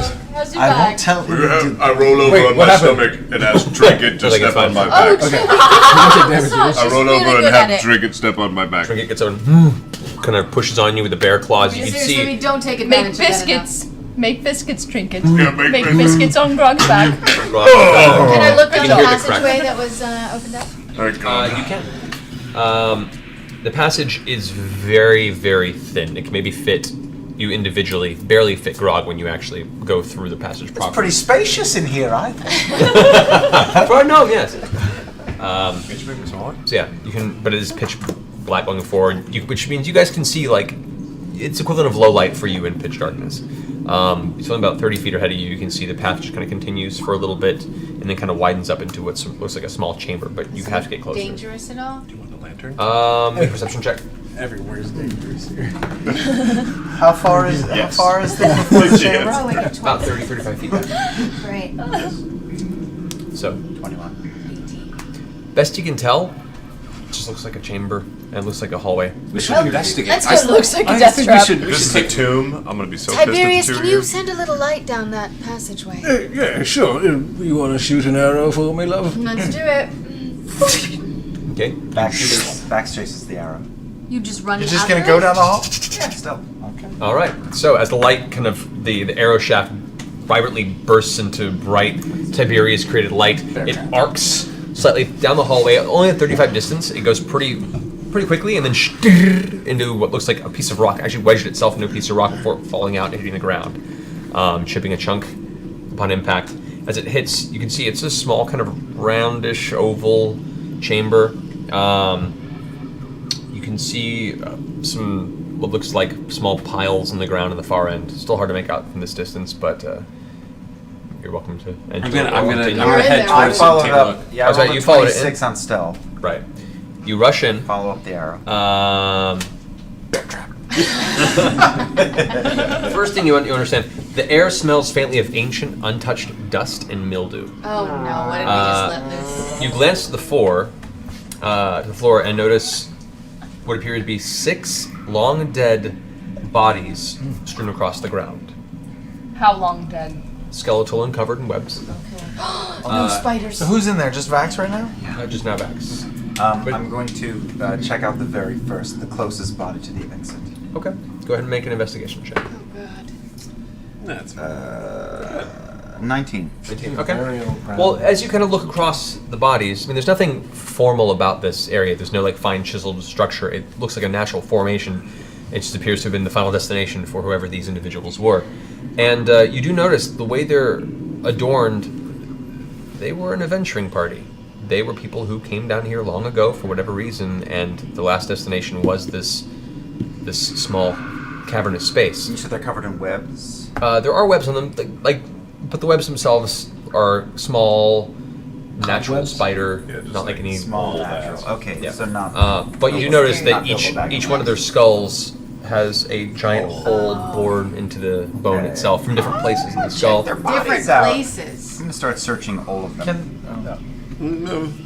Anyone else into the room? Y'all just I'm gonna make my way as well. I thought we were all following. The rest of you guys make it one by one, and it's a small room. All of I'm you. hanging out outside with Trinket and Grub. Okay, you guys hang out I there. feel like Pike wouldn't want us to do too much damage to these bodies. Nothing I good comes from spiders. just feel like she wouldn't want us to I don't think disturb Pike would have. I don't give a shit about these bodies. I care about what they're carrying. Okay. Looking at it, you notice they've been here for at least 200 years, at least. Whoa. Two of the bodies are male humans. There are two dwarven bodies. One's male, one's female. For armor. Look for armor. One female gnome and one half orc. Ooh, no, female no. Wait. Yes. Wait. What? Half orc. Half orc? Okay, Half wait. orc. Hang on. That seemed to. You listed all that off. Two humans. I'm going to Two respect humans, the two gnome. dwarfs, a I'm not half even in the orc, room. and Okay, so you enter the room. Go ahead and roll is that what investigation. it was? No, I think. And a gnome? Okay, hang on. Two 19. humans. Okay. In looking at her, you find that most of these bodies have already been, for the most part, turned over and looted. Like some of them have no armor. Like they're just in either plain clothes or it looks like their body's been kind of tossed and taking whatever was on them off. You do find buried in the dirt under the gnomish female what looks to be a pristine ruby. Worth probably quite a bit. I'm gonna do an Arcana check of is that 22? Just on the good pile of bodies. Okay, I'll get it in just a second. You, as you're inspecting the bodies on the other side, you come across the dwarven male is still fully armored. Ooh. Nice. Actually has like a golden chainmail on and is clutching what looks like a metal maul. The rest of them have no armor or no weapons, but this one is just still fully adorned. And you also notice that the female dwarven corpse, while devoid of any accoutrement, any coin purses, belts, or anything, does have kind of hidden within the bony clavicle, with a little bit of like stretched, dried skin is pulled against it, a pendant that is gleaming blue. Well, I grab the pendant, and then I start. This looks good for Pike, so I start taking this golden chainmail armor off. Okay. What does that do? Well, you pull the pendant. You pull the pendant, and you look at it. And it has a very beautiful sapphire emblem. You kind of rub the dust off of it and look at it, and you recognize this emblem. This is the emblem that adorns House Thunderbrand. Naturally. Of Craghammer. You turn it over on the back, and there's an engraving on the back that says "For Lorna, my love." Lorna? Oh, didn't he say to bring back some stuff from the Yes, Underdark? and this is what we need. Who's he? That name sounds familiar though. Oh wait, your magic guy said to bring back some magic stuff from the Underdark. From the Value of Valor? Exactly. Tremaine? Was that his And name? that's what it is. Yeah, but the I'm gonna take Craghammer. and use that Arcana check for that. Yeah, it does. The actual amulet itself does have a magical essence to it. Yes. I think this shall do for our friend back up on the surface. Or under surface. Oh, yeah, whatever we that was. Oh, it's something. What is it? Amulet of the Shield. This picked up power. I can't shield defend you, adding +5 your AC against that attack. What does it do? It protects you. It effectively acts as a shield spell once per day. Once per rest. Once per day. Oh, cool. Once per rest. Nice. It's like a magic shield because like it's a instant. Yeah, it's a reaction. Oh, you have to be able to use magic. No. Oh. I don't think so. But you can have it. Who has low AC that could use it? Well, I'm the only glass cannon, and so you go over to the armor. You get an armor for Pike. You said. All right. As you reach out and grab the golden chainmail on it, Who fights? the cold air around the chainmail is noticeably piercingly cold to the touch. Make a Constitution save. Oh, that's why it's so. Oh no! What was it? One. Natural one. We have a natural All right. one. Something's happening. What? As you guys are all doing this, you hear this like clenching of breath, and you glance over real fast and find Vax has fallen onto his back, and his fingers are curled back, and you can see this like dark energy that just kind of seeps into his body for a second. You can see his veins kind of pulsing a little bit. You feel your form, like no physical damage taken to you whatsoever, but you sense this like sapping of your strength, and your breath is shallow, and you imagine this is what an elderly person would feel like. You just have this lack of energy. Right. As you say this, Pike runs over to you, Kima runs over to you, and they both kind of take a look at you. Pike starts inspecting you using her medicine. And Kima kind of look at each other, they pass a few notes back and forth, and they both kind of agree, like, well, it appears this dwarven individual, when he came to his end, was not very happy, and in doing so left a very strong curse behind on his body.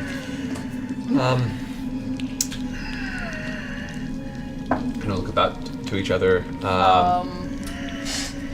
Everything okay in there? Is he dead? Wait. No. You are considered cursed, which means you have disadvantage on all your ability checks and attacks. You're cursed. Oh, is he old too? Wait, how do you get rid of this? No, it's just. There are spells like remove curse. I bet Pike has that spell. Remove curse? I don't know. Pike's not here. I don't have her I prepared could try it. spells. Hold on. Nothing. What did you touch? What did you grab? Armor. It was the armor. What was that golden armor? Yeah. Let's leave the golden armor alone. I got this for you, Pike. Wait a second. Well, he gets it still, and then. Oh no. Oh wait. Oh, no. All right. Oh, no. So, Make him laugh. at which point, Kima steps forward and pushes everyone away for a second, concentrates, and she reaches up and grabs the holy symbol of Bahamut from underneath the front of her, the leather armor. She still haven't exchanged it with you, and it glows with this kind of vibrant silver light, and the light travels down her arm to her hands to her fingers, and she places it out and reaches towards the armor, and as she touches it, she winces slightly, but you see this kind of glowing, dark, furious anger, this like face arise out of the armor, giving off this slight whispering howl sound, this and then dissipate. As you see the divine energy kind of begin to dissipate and glide off her hand, she reaches over and touches you with her hand. Oh, yay! And the curse is lifted. Oh, that was easy. That was fast. All right. You go over and realize, oh, she actually has that spell. I clasp Kima by the hand and say, Nice. That is one I owe you. That's one I owe you. She gives you a wink and says, to be honest, I just really wanted the armor. And pats you on the shoulder. It's yours. She takes the golden chain off of the body. She tells you're out of the room. Do you need me to create a curtain for you to change behind? She finds a cranny in the room. She puts on the chainmail, replacing the leather armor. She gives back.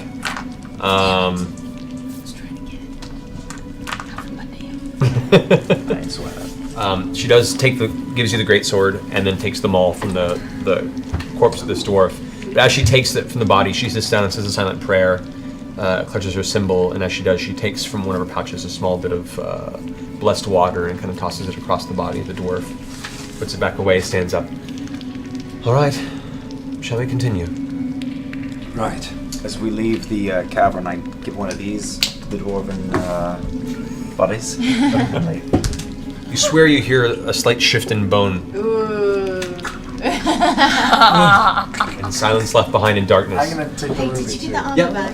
Can I have the armor? No, I can't No, give it to you. can I have it? Sorry, sis. Please. Kima. No, she gave it back. She gave it back. lot of I know reasons. she wore it. No, she gave it back. She put the chainmail on. She gave you the leather. Two very armor. easy Armor, reasons. Give it.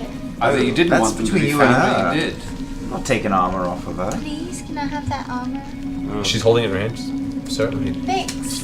I go put it on. I don't know what it is. It's magic though. So. It's whatever I armor guess you we'll gave be on her. the second. That was in the. Wait, my armor? Yeah. That's my armor. Yeah. I The took it from armor her. that you gave for her to put on at Emberhold because she had nothing I on. gave it to him. He gave it to her. And I'm You're taking taking it. it. Hold on a Too second. late. It's already on, brother. No. Let's I just don't keep think moving, so. alright? Take Let's back. just keep moving. take back. I think we need to roll a brother-sister contest No, die. just I grab her by the ear and say, "That's mine. That's mine. Come on, I That's need mine." it. Okay, so that's Sibling Squeezing her fight. earlobe Sibling really fight. hard. Roll. Yeah, you two roll. Go for it. Shit. It's mine. Sibling justice. Persuasion versus persuasion. Is this what this was? Yeah, sure. They played arm punch until one day. It's mine. It's mine. It's not fair. Now, what does it do? Can we go find I'm not fucking figure it out. Figure it out. Guys, Keep keep talking over each other. Sorry. All right, so We're just having party arguments right now. apparently, What are you looking as you guys head back into the cavern, you move around the boulder that Grog had moved from the side crevice. And as you continue for about another 20 or 30 minutes, some of you begin to pick up what sounds like the distant lapping of waves against the shore. What? That's never good.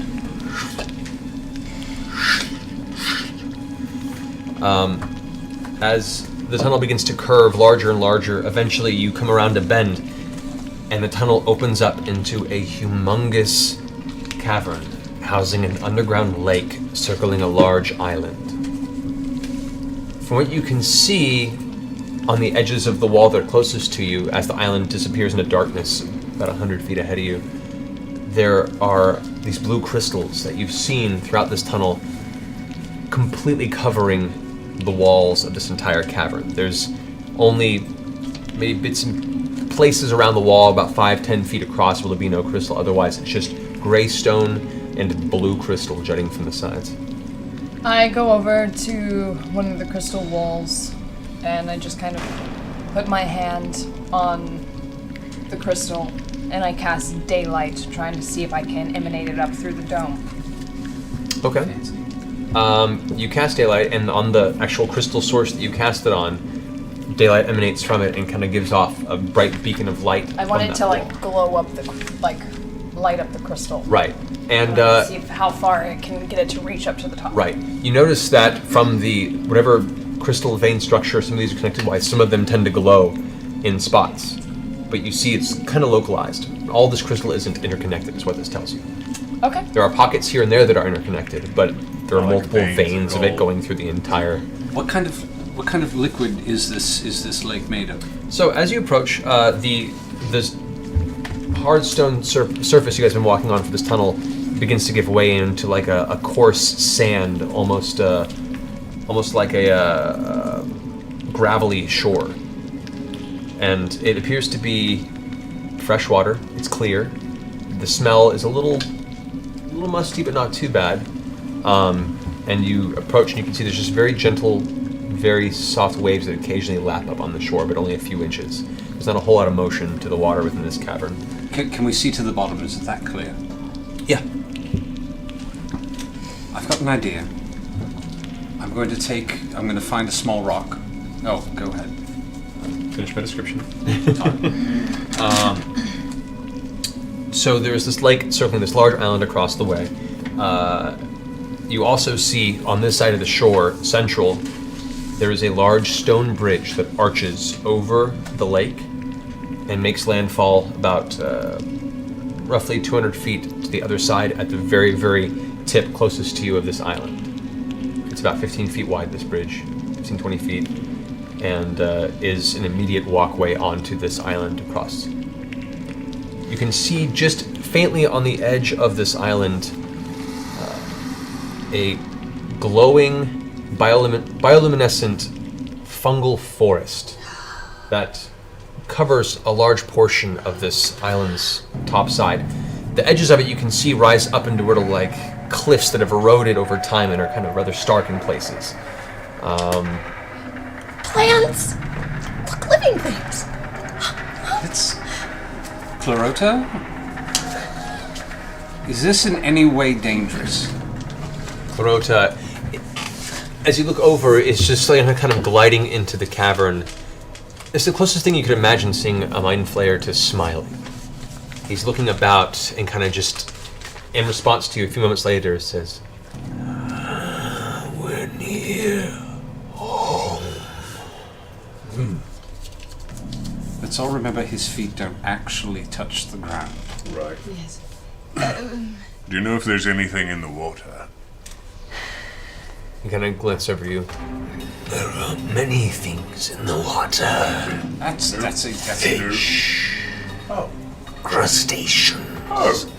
He points over and you can see there's this small kind of very, very pale, colorless, kind of whitish gray crab that's over to the side that looks kind of weird malformed, like one claw is kind of twisted on itself and dragging behind it, and it kind of skitters into the water. Everyone make a perception check. Oh. Yay.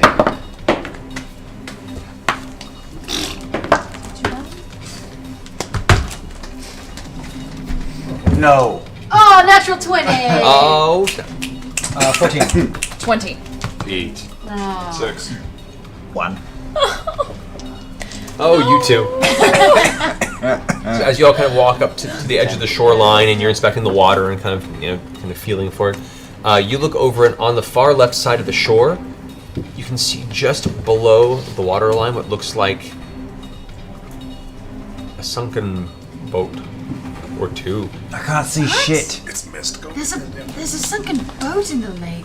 Really? Should I go get Down it? here? Clarota, Kill it.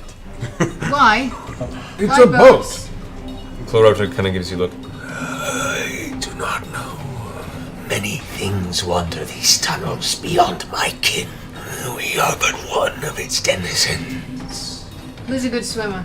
Me. I'm actually a really good swimmer. Keely. And so is she. Lady Keely. She's Well, if you very guys good want to swimmer. take a look. I How do you know if you're swimming now? run over to the edge of the water and I do a swan dive, and as I swan dive, I turn into a shark in the water. I run to the water as well, and I fucking cannonball. Well, okay. So Keela's form jumps into the air, this thin, lithe, half-elven figure that then turns into this giant shark beast that just sploosh into the water underneath. A few moments later, big splashing sound. I'm gonna follow, and I'm gonna stay behind enough to where I can cast within her. Okay. So do I have to get in the water also? You can. You still can't quite see what everyone's going for, other than what she said. Okay. Oh, I'll get a little. I won't jump in quite yet, but Okay. I'll get to the edge. All right. The water is freezing cold. Ooh. You could swear this should have turned to ice by now, because your veins certainly feel like they have upon impact. You immediately get over that as you transform into a natural creature that is used to cold water. Right. Grog, it's fucking cold.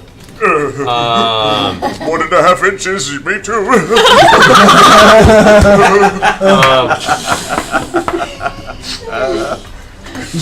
There's a medical condition for a Goliath.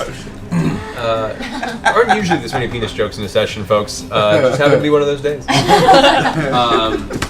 So, glancing down below, you get a brief view. You see it too. There are approximately 2.5 boats that are made of some sort of a combination of wood and metal, like a heavily rusted iron.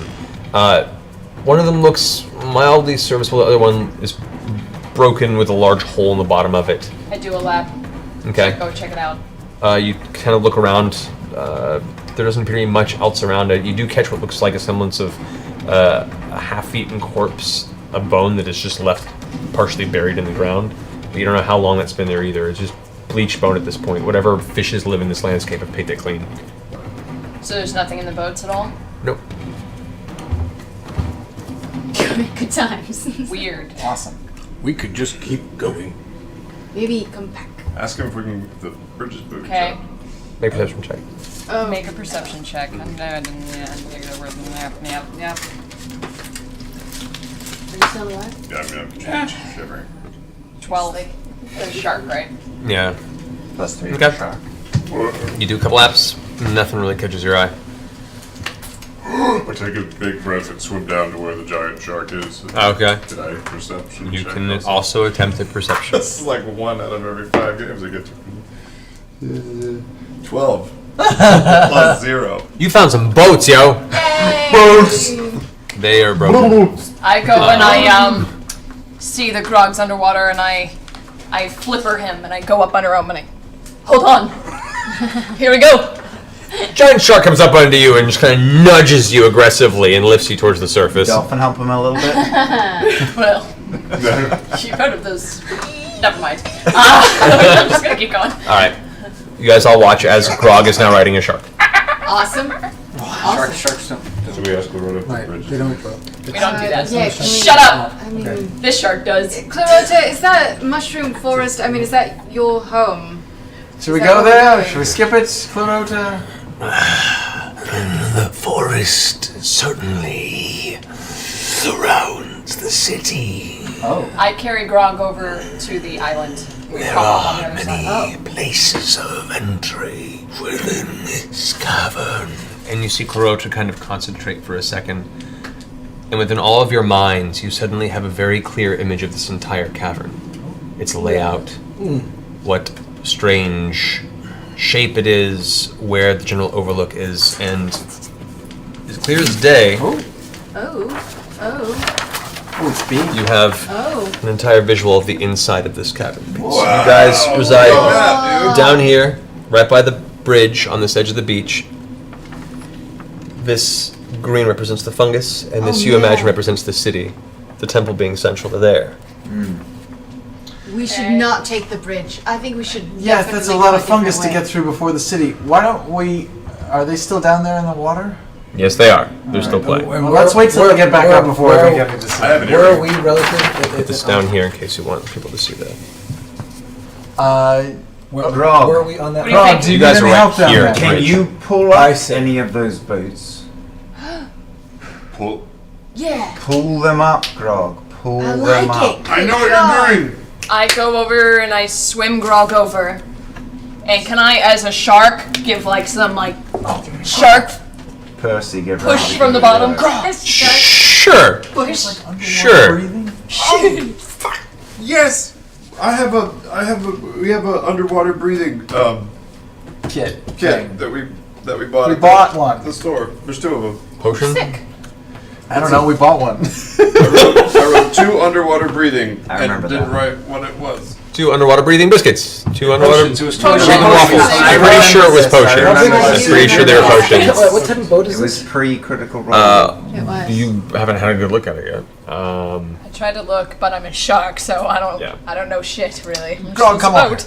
Okay, so we swim up to the top and we come back to the shore and you're just in the water still. Yes. What? What's down there? Do you need help? It Should looks we go like look? it looks like some kind of boat. Yes, there's. That's all you got. There's boats. We My saw boats perception already. is shit. Well, should we try again with someone who has better You want perception? me to go down there? Absolutely. Ladies Alright. and gentlemen, we're going to pull up one of Let's those do boats. it. Pull up one of those boats. Maybe we should check out the boats first. Flank Gonna jump this on my back? fucking city. Yeah. Oh, Yes. is that all we need to do? Oh, okay, fine. And I walk over to the thing and I just jaunt off into the water. Tiberius just slowly disappears beneath the surface. It is cold. Oh, it's so good. I take out one of my bottles right before I go under. My bottle there. My what? Air bottle. Air bottle. Oh yeah. You see the bubbles breaking on the surface, and then eventually the bubbles stop. Grog. And so, Okay. Tiberius may have drowned. You don't know. I'm I can see him. I just kind of swim over there. I use my tail to kind of swim. I think I'm a good swimmer. And how far? I want to swim up to where I can see the boat. Okay, this doesn't take you too far. Like it's maybe 60 feet from the edge of the coastline. So Okay. Is it darkened? Can I see the boat now? you can see as long as you're traveling with a light spell going, which I assume you do at most points. Yeah, I still have my staff. But yeah, you see there are 2.5 boats essentially. They're large. Looks like they were meant specifically for travel. The make, you're not quite sure where it may have come from. How large is it? I'd say it's about maybe 15, almost 20 feet from end to end. Okay. Okay. Okay, so I noticed it, and you're nudging the one that you want, right? Is that what's going on? So I noticed that. Bless you. Excuse me. And Pull it up. where the hell is my? Oh yeah. I try and push it.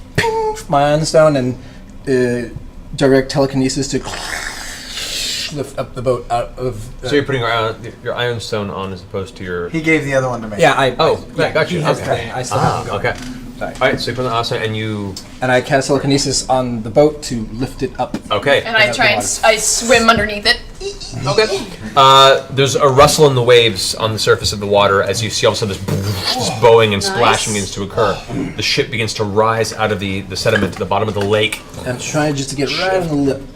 It gets up, it's filled with water, you tip it on its side and spill the rest of the water out.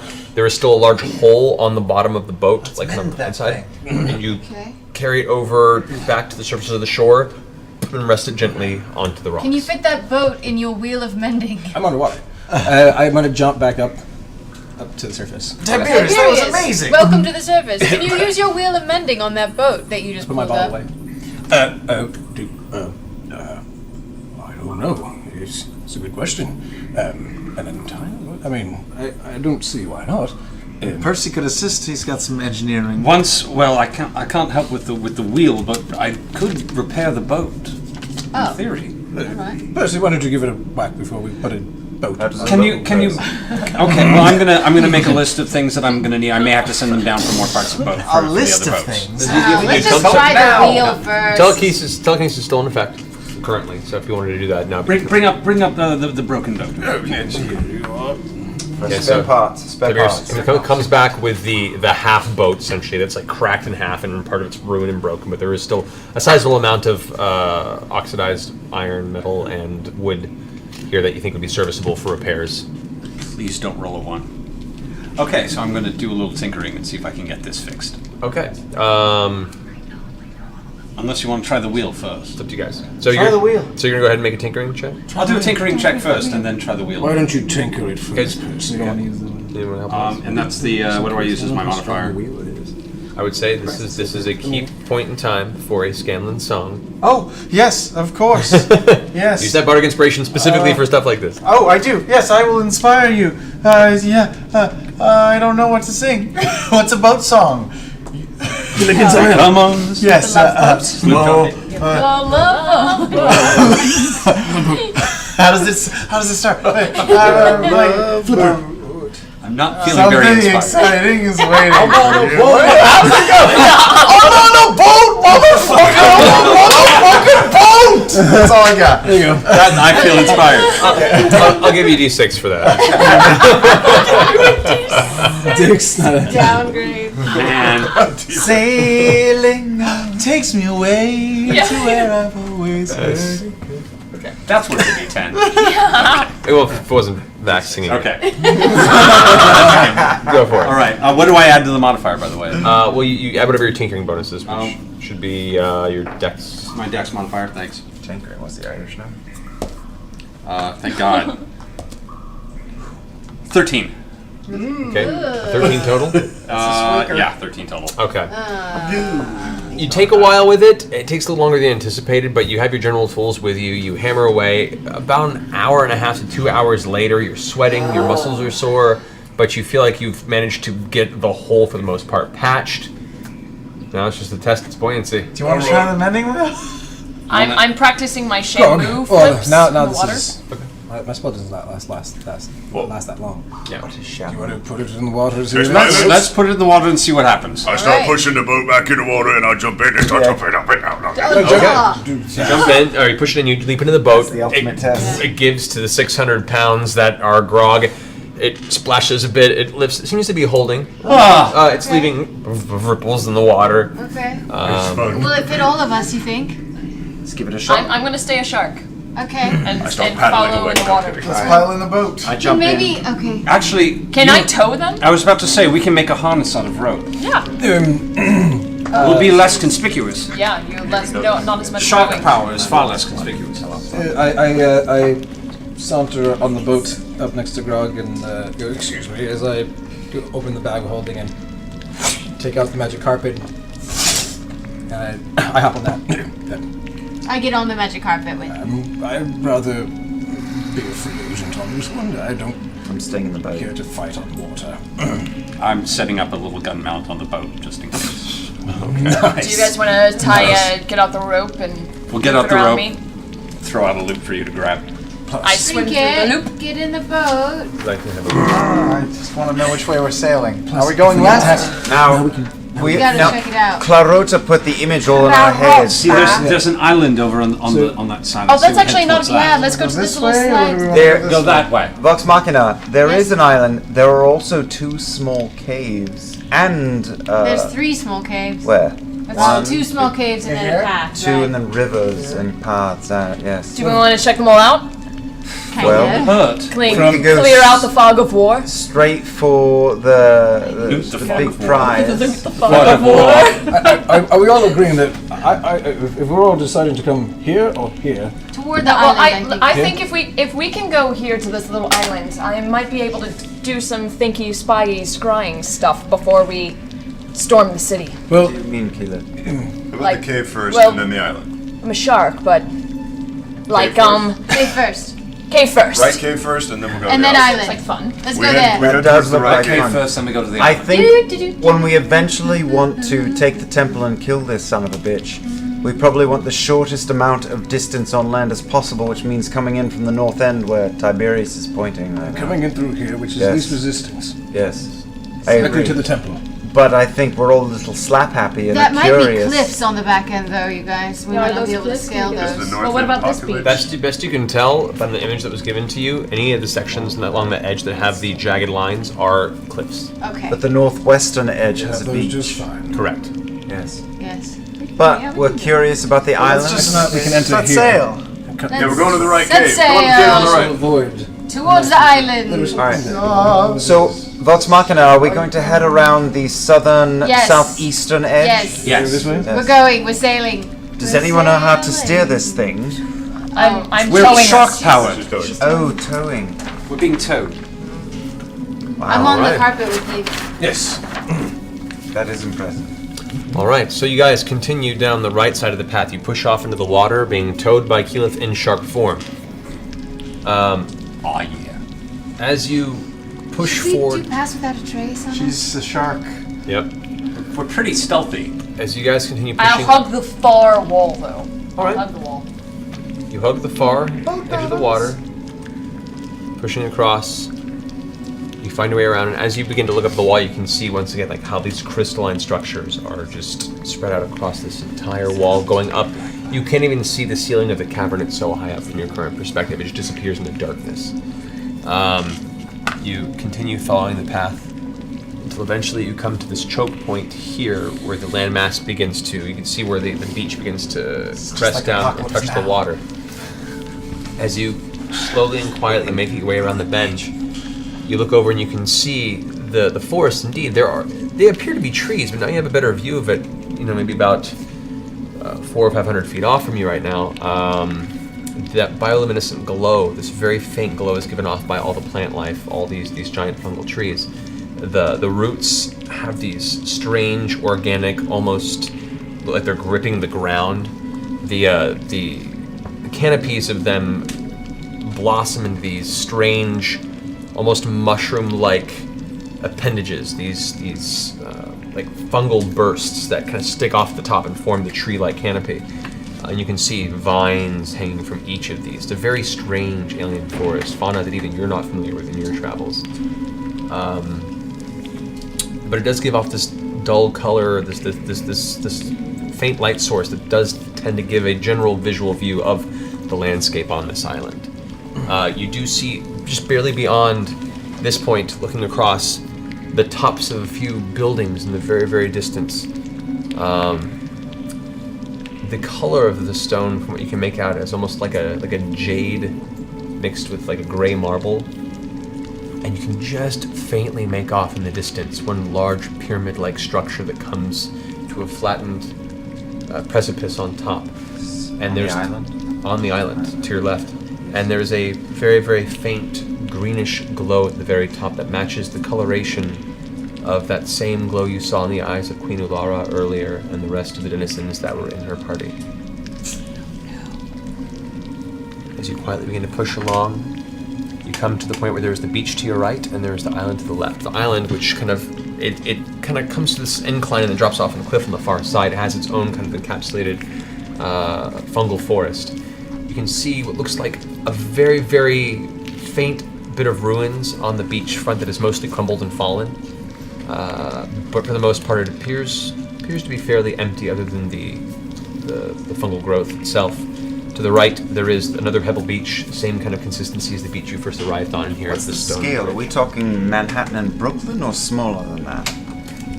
To put the scale, your boat that you found is about that big. Okay, so it's pretty big. It's pretty big. Okay. Should we land on the beach and check out that little cave? Yeah. Yes, I think that's Alright. an excellent We're all idea. very curious. All right. I'm not curious. Can we, as we're flying overhead, can I get a better look at if there's anything on the beach? as you guys kind of glide down, you look on the beach, you see the ruins. You see, even though there's no real breeze or wind in this cold air, there's like a slight swaying on the beach, onto the trees that kind of reside on this. What about the little island, the little cave? On here? Yeah. Best you can see, kind of looking down, it's just a plain pebble beach. It's kind of like an inlet there that goes into the cavern interior of the wall. Open that bad boy. Let's get a look in there. For what? Going on in the cave? Maybe there's treasure. Yeah, just been Treasure. fun. I already have a ruby. I'm fine. I'll stay with the boat. I'll follow you. And say, All right, I'll Should go we in. fly in, Tiberius, and just go? Yeah, I'm still lost. All right, stealth and fly in. Can we do that? Is that possible to stealth and fly at the same time? You can certainly try to keep quiet while doing so. The cave that actually opens up on the side of the wall within this cavern is about 20 feet up and about 25 feet across. So you're flying as low as you can, but you're still only about maybe 15 feet off the ground, 10 to 15 feet. The rest of you going in with the... Well, we're on the boat, but Grog and I want to go, right? I'm coming. Nope. No? Nope. I'll come. I think it'll be a quick trip. But are we? Is the boat going up to the beach? Yeah. Yep. Yes. All right. I scoop up Scanlan and go piggyback style like he's my son. And jump on the beach. I'll wait to hear. All right. You guys, everyone who's entering the cavern, go ahead and make a stealth check. Ooh, pretty flashy, pretty flashy, 20. pretty Natural flashy. 20. Scanlan. Go, Jesus. 13. I'm in the boat. Stay in the boat. 13. 6. Oh, wow, we got 27. All right. Oh, we are. As you guys, not so stealthily, begin to march into the tunnel here. You follow it as it kind of bends around a little bit, and eventually it opens up into this larger space. And as you enter the room, partway through this tunnel, the scent changes dramatically. That cold, kind of still water smell begins to give way to this terrible, sulfurous, rotting smell. It's near septic. And as you enter this room, the smell is dreadful, and you can tell, using your light source over here, there appears to have been some sort of a struggle. There are bedrolls and sheets kind of strewn about and soiled and burned and torn across the floor. There's looks like 3 or 4 different bedspreads that have just been tossed and ruined. You can see a semblance of what was a fire pit, but all the soot and ash has been smeared across the ground to the outside of it. There appears to be like a half-buried, like a chest or a container off in the far corner, and you can see what looks to be 4 dead bodies in like a not too long state of decay. Like you still see flesh and skin, but like there's some bone peeking through, and they're all just kind of slumped against the ground against the Vax, corners. why don't you go mess with them? I'm going to use perception on the chest and the bodies. Okay. That is not that good. That is 13. I'm gonna use the earring of whispers right now, and just There's some fun things in here. Grog, you're not wearing it. Someone tell Grog he might need to kill something. This looks a little dangerous. All right. We're killing something. Be ready to I'll run. come running in. I'm back in the chest. I take out one dagger and I just throw it at the chest to sink it into the lid. Okay. All right. So you from a ways back. Yep. You take the dagger into the wood. Doesn't seem to have any immediate effect. One of those. It's not one of those crazy springy. Okay, so I did a 13 perception check, I guess, on the chest. So I'll go try to open it. Okay. Yeah. Oh god. Has anybody run to the back of the cave yet? Are we all in the I cave? mean, we're on I'm the not. carpet. No, you're on my back, Grog and Percy Scanlan. are still in the boat at But this we're point. listening in. Scanlan's on Oh, back. I'll come running in. yeah, I did. Okay. Well, you're in the process of stepping out of the boat at this point. Yeah. As you begin to approach the chest, Yes. you notice one of the bodies shift. Oh no, I'm dead. Its head kind of rolls around and looks at you. Pike? And Pike, who's still back in the boat with Percy. What? She doesn't have one of the earpieces, so she... Someone called Pike? We should Percy, go there I'm right dead. now. Percy, I'm dead. All right, we're on our way. Pike, come on. All right, as you guys get out of the boat and begin rushing that direction, you notice the one body kind of looking over at you with this weird grin. You've had a few encounters with zombies or undead creatures that unnaturally move. This one has an intelligence to it that disturbs you, and you immediately glance over at the other bodies who are already getting to their feet. Where are the bodies located? Good thinking. We will get to that at the top of our next session. Oh, nuts! No killing. Yes. No kill. Yeah. The killing happens. We're pirates. I'm a shark still. Yep.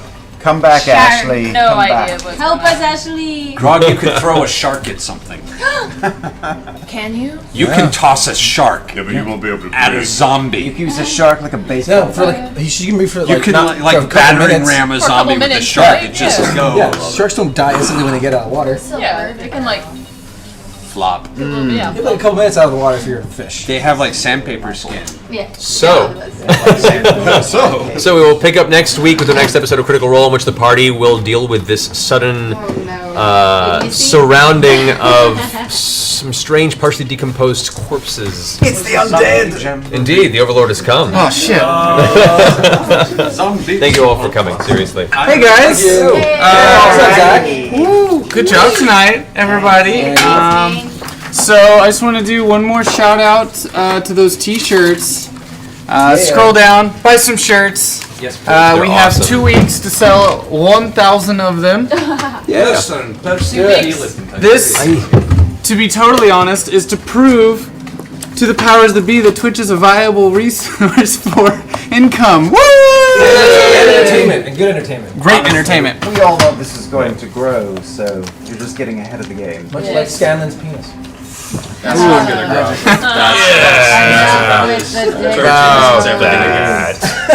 So, do you guys want to read all these messages? Yes, I'd love to. So we had quite a few donations tonight. Yes. Yes. Yeah. Wow. You did. PayPal. Wow. I might. I can I try might to do these let real you. fast. Yeah. I can do that. All right, so starting here with Vorap. Another donation this week to this amazing cause. You guys are hours of entertainment every time. Also, Orion Tiberius ordering donuts is not poppycock. Thank you so much. They were delicious. All right, we have Neto Prime. I just discovered the show a week ago. I'm now a subscriber, and I'm pledging to give $5 every week that I watch. Oh, thank you so much. Thank you so much, Neto Prime. Thank you, sir. That's great.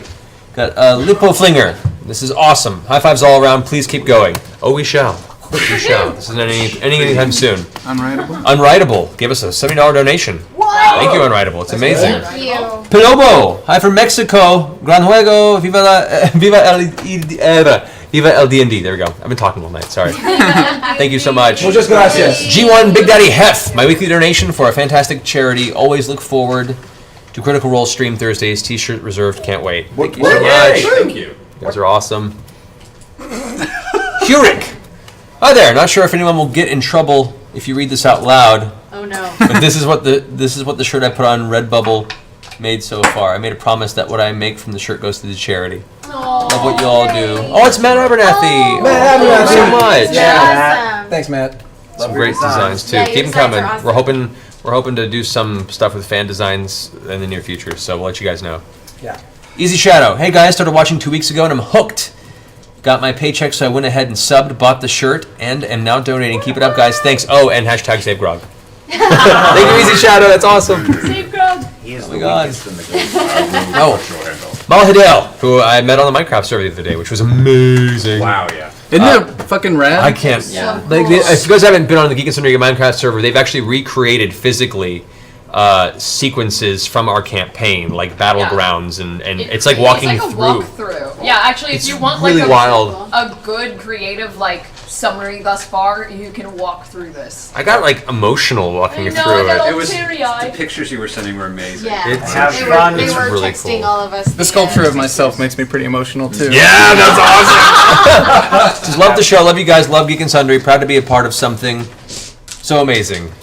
Thank you. Thank you, Mal Hidel. Have fun with the new Manhattan-sized island. Minecraft. Indeed. Maxine, 196404. I love to read and I can't imagine my life without it, so I want to help you out. Oh, you guys are great. Thank you, Maxine. Thank you. Clay bumped. My vote last week nearly contributed to Trinket's demise, and I feel a little donation was only proper to make amends. Smart. Good on you. Nice. All right, Kitten112. Never experienced D&D until now, and I love it more than I ever imagined I would. Thank you for sharing your fun with us. Oh, thank you for watching. Thank you. Weekly factoids. Travis, what are the dimensions on your weapons and armor? I was wondering if I could cosplay as Grog for my local con in September. Yes. Find Travis on Twitter at WillingBlam and ask him those questions. He'll be happy to answer. Clippers out, I'll though. figure it out. Yeah, Oh man, you got a ball. Critical cosplay. That's so. Oh my god. I can't even. That would be amazing. Oh, we'll have such a photo shoot with you guys. Almost Human. Such love for a Critical Role. 826LA. Save Grog, Geek and Sundry, and RIP Scanlan Beard. New hashtag RIP Scanlan Beard. It'll come back. I know it's off-putting, but Scanlan's beard is right over here.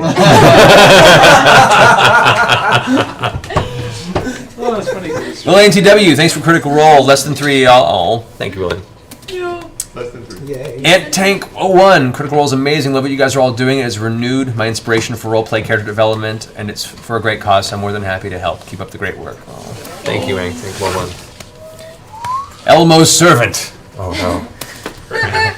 Just found out about the show last Thursday and marathoned every episode on Friday. Critical Role is the best show in Geek and Sundry by far, though Tabletop is pretty great too. Thank you, Elmo's Servant. You are correct. Alwigen. I'm sorry if I butchered that.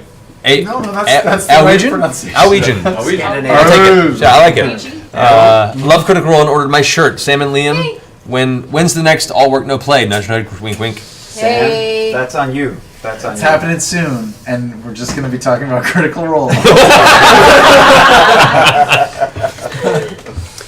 Last call, 2113. Love the show and an awesome campaign. Way better than most shows on TV right now. Aw. Thank you. All right, next page. It's only 20 more pages. Obster024. Thanks to the entire group for sharing your adventure with us. I hope to be as good a DM as Matt in 1,000 years. Oh, yeah. At least. So good. At least 400. No. It's place is good. no. That it's just keep working on it. Just learn your material and improv. And then It's get a much fun. cyborg brain, because that's what he has. Electric Eilon. I had the honor of hitting the 2,700 sub mark tonight. That's awesome. So why not go all the way tonight with a donation as well? Also, Holy Mess Mercer, you're a beast. Thank you. The beast. He is a beast. The Roth. Family favorites: Kid Grog, Dad Tiberius, Mom Vax. No wait, Scanlan. Thank you for sharing your talents with us. Oh, thank you. That's hilarious. So sweet. Life is rosy. Oh, I can't express. Real life Rosie. Real life Rosie. There we go. Real life Rosie. There we go. I read for a living. It's Rosie O'Donnell. I cannot express how watching the shenanigans of you lot of lovable miscreants brightens my worst days. I'm so happy to contribute to both the further adventures of Vox Machina and 826LA for future lovable miscreants and their own adventures. Less than 3. Thank you. Oh, you're so sweet. Cheesebug 88. Ale and whiskey. Smiley face. Kayaka. Thanks so much for sharing this wonderful adventure with us and re-inspiring my love of RPG storytelling. Oh, thank you. Yeah. Striker, 67. Striker. Yeah. Striker. Please brutality. Come on up. Just got a little something to say. Thank you for everything you're doing for gamers everywhere. Loving my first edition Critical Role T-shirt and will be getting the new one too. Oh. Please keep sharing your adventures with all of us. Thank you, Vox Machina. Thank you, Striker. So say we've had nude ones come in.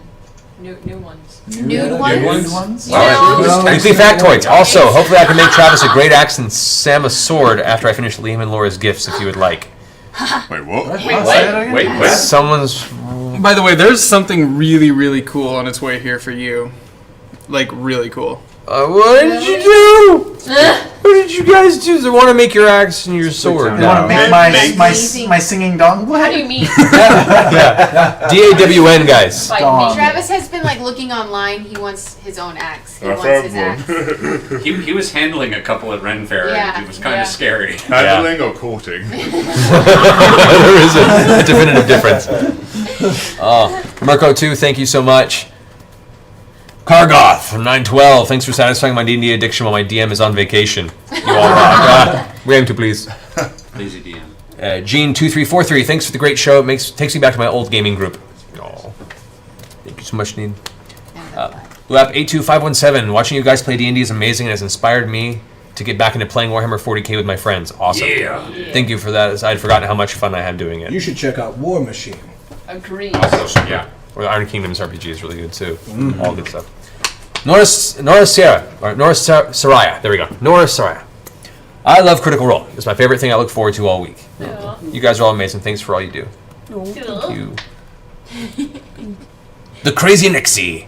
Love the Crit Roll team. Oh, and pets Keyleth the Shark. Chomp. Let go. Nevels, great job, Critical Role tonight. Thanks for bringing back the T-shirts for round 2. You guys have encouraged me to start my own D&D group. Awesome, that's great. Yes. Kudos. I now #encourage boat riding. We want all of you guys to go find these books, find either people in your town or online and play. Yes. Play. And send pictures of your group to us. We'd love Yes. seeing you guys play together. It's great. Tag Send us. pictures. Tag Wizards of the Coast. Yeah, say tell what's Wizards up. of the Coast. Tag Wizards of the Coast. Wink. Tell them these people are cool. If anyone from Wizards is watching, you guys are awesome. Did a good job with this. Cool wizards. All right. And we think you're right, whatever. Notice. McCallcut. Notices. McCallcut was supposed to work out, randomly found you tonight. First timer and newly subbed. Awesome! Well, welcome to the fun. Sweet. Bacon and grits! I have to say it that way, because I grew up in this house. Want to donate more for such stellar people, but taxes murdered me. Sorry, y'all, but I look forward to being a part of your voiceover endeavors, hopefully in the future. Awesome. Much love. Thank you so much. Keep at it, indeed. Psychotic Frogger. Bow to the Overlord, your friendly neighborhood Overlord. Hashtag 1.5 square inches.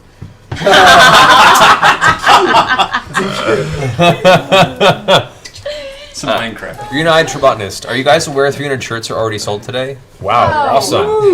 Like a clementine. Keep 300. Keep up staying awesome, people. That's great. That's such good news. I want 500 by tomorrow morning. That's all I'm saying. I think we can do The night it. is young. Do it. Night is young. We're gonna do a rebroadcast. Pressure. What was our Let's goal keep for playing all night. subscribers for the night too? Did we? Oh, we hit the Lucas. What was the final number on subs? 2730. Nice. We're 20 away from another tabletop giveaway, which we'll probably hit tomorrow. Yeah, Are we hit it, staying guys. around for questions? Is that what? No. I That's- think we are not doing that tonight. It's It's next week. If we Next get week. 1,000 by next If we week, get- if we'll we do a get Q&A. 1,000 shirts. Thousand shirts is Got a it. Q&A. Are you asking if you? Are you saying you want to dance? Is that what you're? I'm just kidding. Yes. We can do a pretty late Q&A too. Like we'll figure it out. Yeah. We'll make figure it it out, worth guys. every once in a while too. Thank you guys for watching tonight for our Thursday Yeah, programming. We're thank going to you for run a Matt will rebroadcast. do a sexy dance if we. sell Lucas, 1,000 just for shirts. Travis, do you mind playing that Overlord song to usher us out of the night? This is for you, Travis. Oh, he's got to find it real quick. What is this? Oh, and also Am I gonna for all you guys, any of you guys are in the Philadelphia area. Oh, yes. Me and Marisha, our fair Keyleth, are going to be at Wizard World Philly this weekend, Friday, Saturday, and Sunday. Not just this weekend, in like 6 hours. Yeah, Yeah. our flight leaves in like 2.5 hours, 3 hours. Oh man, you gotta hurry to get to the airport. Yeah, well, it leaves at 1:15. We'll be fine. Okay. But yeah, so if you guys are over in that area, come see us at Wizard World this weekend. We'll have panels and signings and general Or if stuff. you're at LAX at 1:15, you can be there. Yeah. Also possible. Jesus Christ. But guys, seriously, thank you all so very, very much. You're all amazing. Hope you enjoyed it. Next time we'll kick off with a pretty intense Oh man. what it looks like. So, I would like to say everybody who tweets at us and all that stuff, we love it. I appreciate it. It makes me smile every day too. So thank you guys. Yeah. Thank you for all your support. It's good. I love you guys. Give a song. What is that? It's a song for Grog. Grog. It's a song for me. They make this for you. Here is the Overlord. Zach Eubank is Overlord.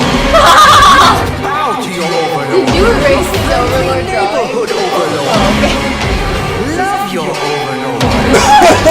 Cherish your Overlord. Someone made a song? Bow to your Overlord.